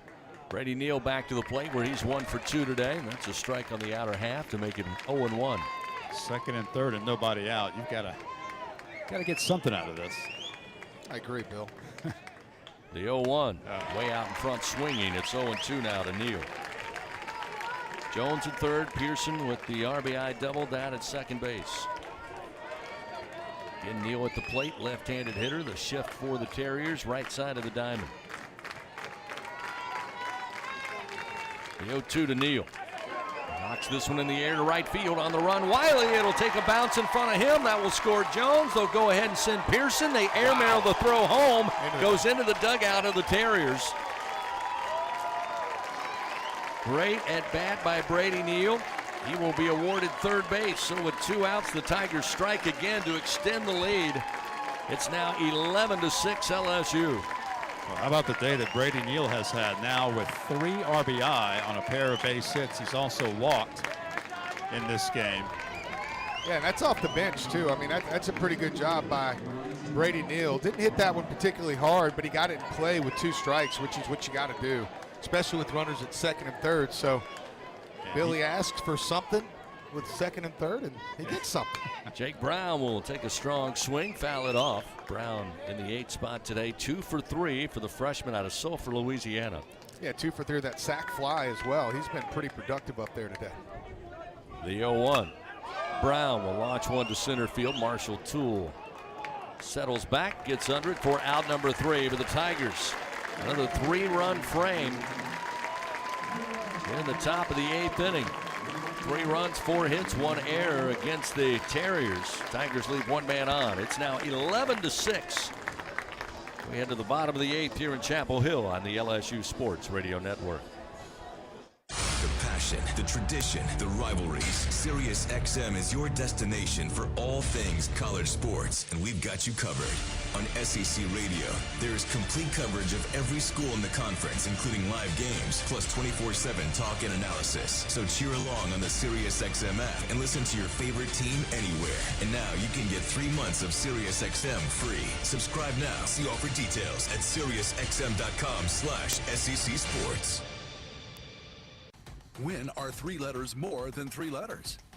When they represent 14 storied universities, generations of tradition and unbridled passion, stadiums and arenas swelled with diehard fans, more than 260 national titles, thousands of All-Americans, and hundreds of Olympians. And the one conference where every catch, shot, swing, and stride just means more.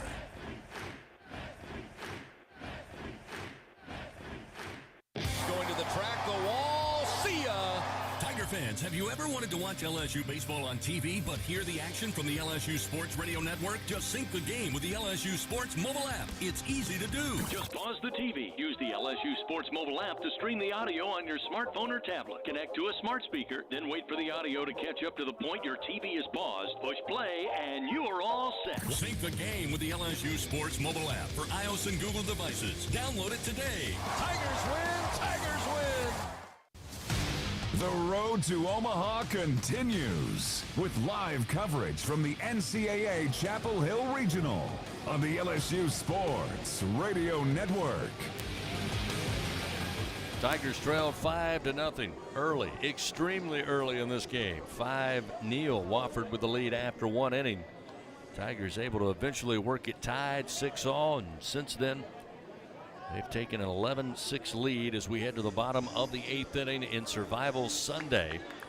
A couple of changes to tell you about. First, Paxton Kling enters the game in center field. They will move Jake Brown from center to right to replace Ashton Larson. And new pitcher on the mound in Cade Anderson, the left-hander. First pitch offered up to Tyler Hares. Swung on, lifted high in the air, down the line in left. Pearson gives it a look, but it to the top row of the bleachers, out of play, and it's 0-1. What a job by Griffin Herring, a career-long 6 1/3 innings. He gives up just 1 run on 5 hits, no walks, and 7 strikeouts. He threw 89 pitches. And he turns it over to Cade Anderson now as the Tigers need 6 more outs. Hare back to the plate. Anderson's 0-1 pitch. Swing and a miss. Fastball from the left-hander at 93, and it's 0-2. Cade Anderson, the freshman from Madisonville, Louisiana, making his 17th appearance for the Tigers. The 0-2 pitch. Missed upstairs. Move the count 1 ball and 2 strikes. Here today, first baseman, 0 for 3. Caught looking in the first, a ground out and a fly out since. 1-2 from Anderson. Look out high and tight. Missed for ball 2. This season, Anderson has worked 36 innings. He's given up 36 hits, 17 earned runs, 19 walks, 53 strikeouts for the freshman lefty. 2-2 delivery. Called strike 3. A breaking ball on the outer half of the plate. Hare down on strikes, looking for a second time. 1 gone here in the bottom of the 8th inning. Yeah, and that's what he struggled with early in the season, was getting that breaking ball over for a strike. And you can see right there, not even a chance at a swing, even a little buckle by Hare, and that's a big strikeout for the freshman left-hander. So now we'll see Lucas Manning, the DH today, 0 for 2. First pitch swung on, back foul into the screen, and it's 0-1. He got a walk and scored a run in the first. Caught looking in the third by Herring and swinging in the 6th by Griffin. 0-1 the count.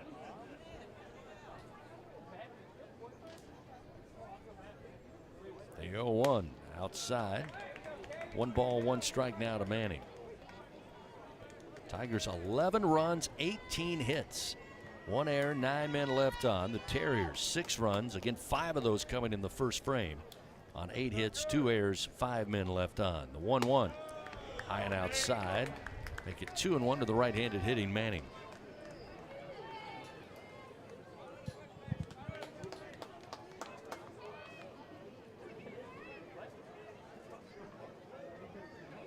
Anderson, the left-hander, comes set. Now the 2-1. Sliced and hit foul above the first base dugout. Really like Cade Anderson's 2 appearances in the SEC tournament. He pitched effectively against South Carolina and against Tennessee.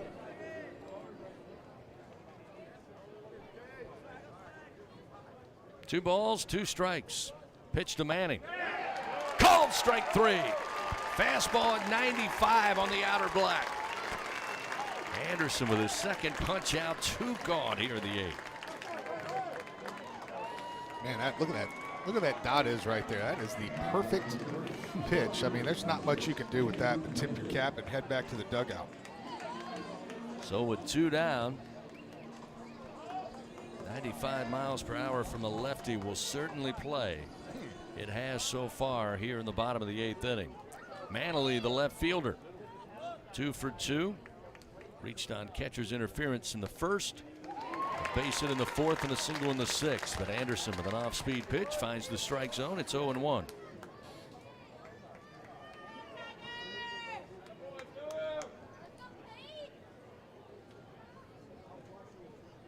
The 0-1. Strike on the outer half at the knees. Jimenez doesn't miss much. I'd like to see the report on this guy after the game, because some of these pitches right on the edge you don't see get called all the time, but he does not miss the ones right on the edge of the strike zone very often. 2 outs, nobody on, an 0-2 count to Manley. Here's the 0-2 from Anderson. Swing and a miss. Blows the heat right by him. Strikes out the side does the freshman Cade Anderson. 1, 2, 3 go the Terriers in the 8th. It's 11-6 LSU. We head to the 9th on the LSU Sports Radio Network. Unrivaled content, unprecedented access. LSU Gold, powered by Bayou Traditions, is the only place for exclusive behind-the-scenes content featuring your favorite LSU teams. It's all access to the Tigers all year long, from pregame warm-ups to postgame celebrations and every moment in between. You can watch LSU Gold anywhere, anytime, and on your favorite device. Go to lsu.gold today to sign up for your free 7-day trial, so you can be there for each step of LSU's championship journeys. That's lsu.gold. Drivers, start your engine! You don't have to be in the race to be in the race. The NASCAR Powerball Playoff is back. Enter for a chance to win a VIP trip for 2 to the NASCAR Cup Series Championship race at Phoenix Raceway. You could win the grand prize of $1 million. Purchase a 5-board Louisiana Powerball ticket and scan for entry details. Must be at least 21 to purchase. NASCAR used with express permission. NASCAR LLC is not a sponsor of this promotion. As a full-service industrial contractor, Bartlett Group specializes in maintenance, turnarounds, and capital mechanical projects, refractory, soft crafts, fabrication, and more. Just a few of the companies that Bartlett represents include Excel Scaffold, DECS, Deltec Manufacturing, GMTS, and Precision Refractory. Bartlett boasts the best talent retention record with highly trained and seasoned professionals. Our mission? To deliver first-class service with the best scaffold system and experts. At Bartlett, our strength is our people, driving our growth and success. Choose Bartlett Group, where exceptional is standard. The 9th inning of LSU Fighting Tiger Baseball, presented by L'Auberge Baton Rouge Casino and Hotel on the LSU Sports Radio Network. Top of the 9th inning, LSU up 11-6 over Wofford in the loser bracket here in Chapel Hill. These teams come in today trying to fight their way to a matchup with North Carolina, the #1 and home seed here in Chapel Hill later this evening, 6 o'clock Eastern time, 5 o'clock Central, as Wofford will call upon Mason Compton now, another right-hander to take over. Tigers have Milazzo, then top of the order White and Milam. They lead 11-6 over Wofford. While we have a moment, let's pause 10 seconds. Station identification on this, the LSU Sports Radio Network. This is LSU Fighting Tiger Baseball on the 5, LSU Sports 4, Radio Network. 3, LSU Sports 2, mobile app. 1. Along with our producer, Taylor Sharp, back in the Capital One studio. Doug Thompson, Bill Franquez, Chris Blair on hand here inside the booth in Chapel Hill. Tigers down early 5-0, but they're no strangers to that, certainly this season and certainly in the postseason. They now lead 11-6 as Milazzo will lead it off. First pitch from Compton. Missing inside at the hands, 1-0. Tigers have had a number of big-time comebacks in tournament play in recent years. Going back to 2 years ago in Hattiesburg, and LSU struck from 7 behind to beat Kennesaw State. 1-0 pitch on the inside corner. We're leaving it up now to Milazzo, 1-1. And just last weekend in the SEC tournament, an 8-run deficit against South Carolina. The Tigers came back and won that game as well. The 1-1. Outside corner called strike. That'll make it 1-2. Milazzo today in the 9 spot, 1 for 4. Ground out, aboard on a fielder's choice. Another ground out, but an RBI single in that 7th inning. The 1-2 from Compton. And a swing and a miss. Fastball gets by Milazzo. 1 gone in the top of the 9th. Compton off to a good start for Wofford. He's the 5th pitcher of the day for the Terriers. He's 3-2 with an 8.05 ERA. 15th appearance of the year, 34 2/3 innings, 25 strikeouts now. He's given up 43 hits and 31 earned runs. He's walked 11. Opponent batting average of .307. Tommy White, 2 for 5 today, sitting atop the order for LSU. Come to the plate as Compton will fire the first pitch. Check swing and may have caught the finger of Tommy White. We'll say hit by the pitch. Tommy writhing in pain, holding that hand. Jay Johnson and the trainer Isaac Trujillo out there to check on Tommy, who appears to be all right. He said he's fine. I can breathe again. So he will walk his way to first base. Again, talking with Tiger skipper Jay Johnson and the trainer. And as Doug said, he told both of them, I'm fine, just give me a second. So now Jay Johnson will head back.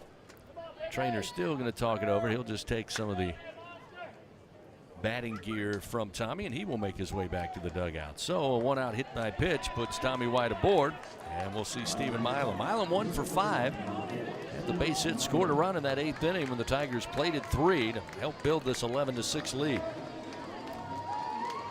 Batting again from the left side, the right-hander Compton on the mound.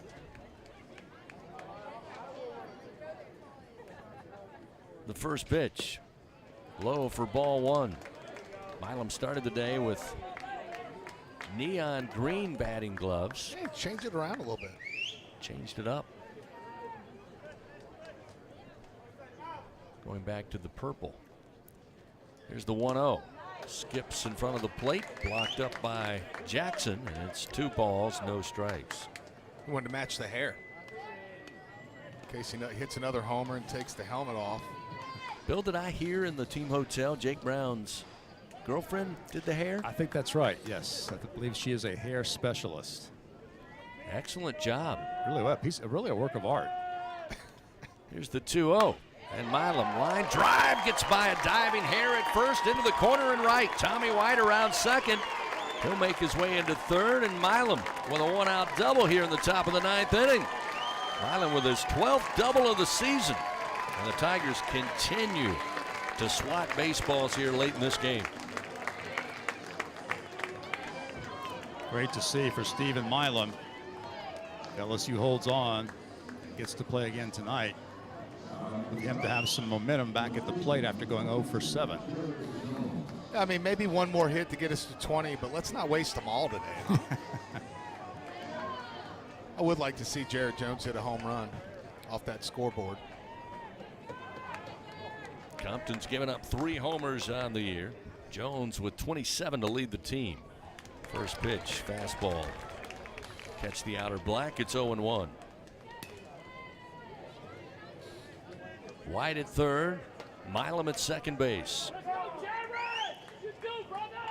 The 0-1 to Jones. Another hard hit. Ground ball. One hopper gets by Renwick, the shortstop, into left field. Tommy White will score.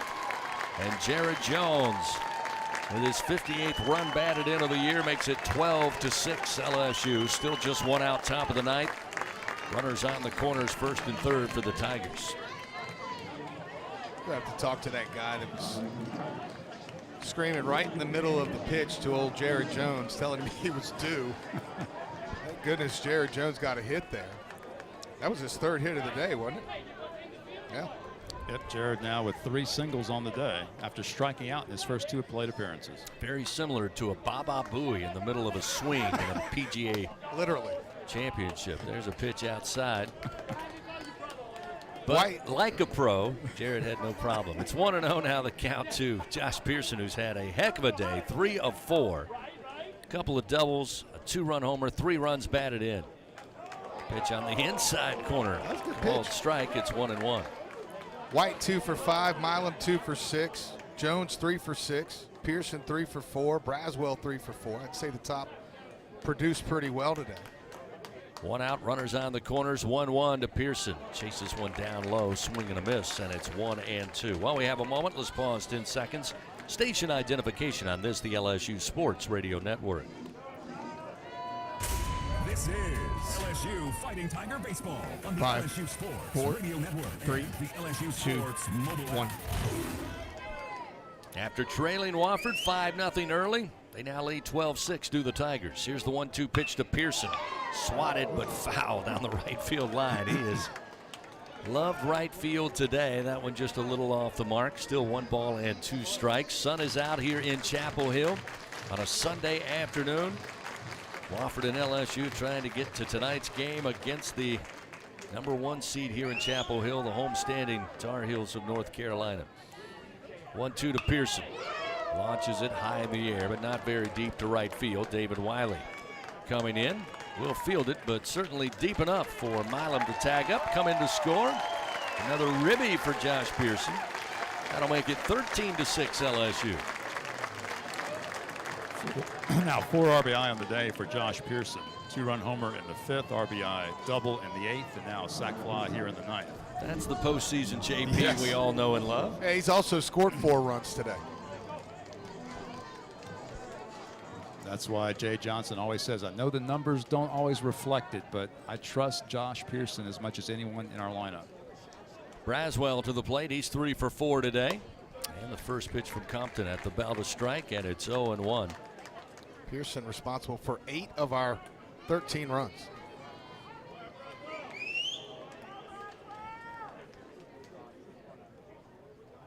Runner at first, 2 down. Braswell swings, opposite field, base hit in right. Wiley will take it on the hop. Inning continues, a 2-out single for Braswell. His 4th of the day. And that is his first career 4-hit game. Michael Braswell continuing to play at a very high level in this postseason. Named to the SEC tournament, all-tournament team last week, and continues to swing a hot bat here in Chapel Hill. Yeah, he's well on his way. 7 for 15 now here in Chapel Hill. Paxton Kling, who came in defensively in center, will come to the plate. Bat for the first time today. First pitch swing, slow rolling ground ball picked up by Renwick. Throw to first, nice stretch that time by Tyler Hare for out number 3. But the Tigers tack on 2 more. 2 runs on 3 hits. They leave 2 men on. It's a 13-6 LSU lead. We head to the bottom of the 9th. Last chance for the Wofford Terriers here in 2024 when we continue on the LSU Sports Radio Network. The Tigers of LSU, a team of destiny and a team for ages. Your Fighting Tigers are national champions. The national championship is headed back to Baton Rouge. Tiger fans, we're excited to announce the Natty Club by Bayou Traditions. This membership actually saves you money at top stores and local restaurants while helping LSU athletics win. It pays for itself. Support our NIL efforts by joining the Natty Club today. Visit BayouTraditionsCollective.com to become a member. Goats only, and go Tigers. Elevate your game day spirit with Sugarfield Spirits, the official vodka of LSU Athletics. When crafting the perfect mixed drink, our vodka's the winning choice that'll have your taste buds cheering for more. Sugarfield Spirits, where the spirit of the Tigers meets exceptional locally made vodka. See our winning lineup at sugarfieldspirits.com or visit us at our tasting room in Gonzales.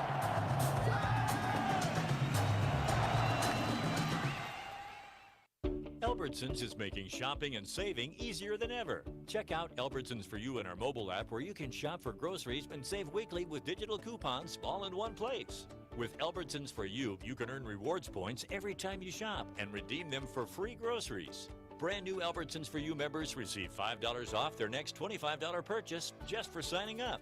Download the Albertsons app or go to albertsons.com to sign up. Albertsons, fresh food, local flavors. The the 9th inning of LSU Fighting Tiger Baseball. Presented by L'Auberge Baton Rouge Casino and Hotel on the LSU Sports Radio Network.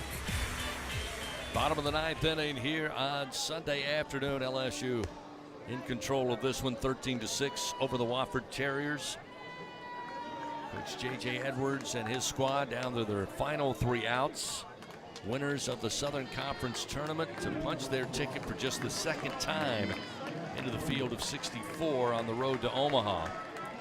Picked up their first NCAA tournament win yesterday, dispatching Long Island 5-2. But running into a late buzzsaw here for LSU is Will Helmer's going to take over on the mound for LSU. Kate Anderson was phenomenal, striking out the side there in the 8th. They decide to go to the right-hander veteran Helmers with Renwick at the plate. He'll swing and chase. And quickly behind in the count, 0-2. Helmers has pitched really well here of late. Not a lot of opportunities this year, but a guy that Jay praises as one he inherited when he took the program. Here's a swing and a miss. Down on strikes goes Renwick for the first time today, and Helmers quickly records the first out. 1 down, 2 to go for the Fighting Tigers of LSU. Yeah, personally, I think Helmer's one of the nastiest pitchers out of that bullpen, and I'm so glad to see them go to him now and give Kate Anderson, get him back in the dugout. I don't know that if Kate Anderson wouldn't have thrown as well as he did, that he wouldn't have let Kate Anderson finish, but he was absolutely lights out. We may need him over the next game or 2. Marshall Toole now at the plate. Helmers delivers a first pitch strike, and it's 0-1 with the fastball. Toole today at the top of the order, 2 for 4 with a couple of base hits, scored a run. This pitch low and away, 1 ball, 1 strike.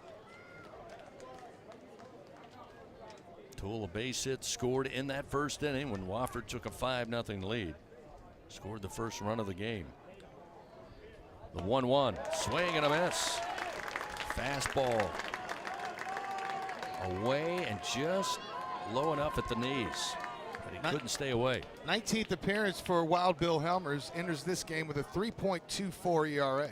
The 1-2 inside got away from Milazzo all the way to the backstop. That'll even the count now, 2 balls, 2 strikes. Fans, Dudley DeBosier stands up for the purple and gold. They fight for Tiger fans all across Louisiana. Dudley DeBosier proud to be an official partner of LSU athletics.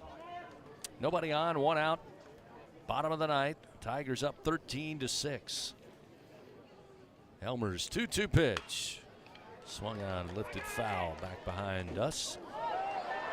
Still 2-2. Will's worked 16 2/3 innings on the course of the season. 13 hits, only 6 runs allowed. He has 14 strikeouts and 5 walks. During the postseason, though, Chris, 3 appearances, 3 2/3 innings, 1 hit allowed, no runs, no walks, and 2 strikeouts.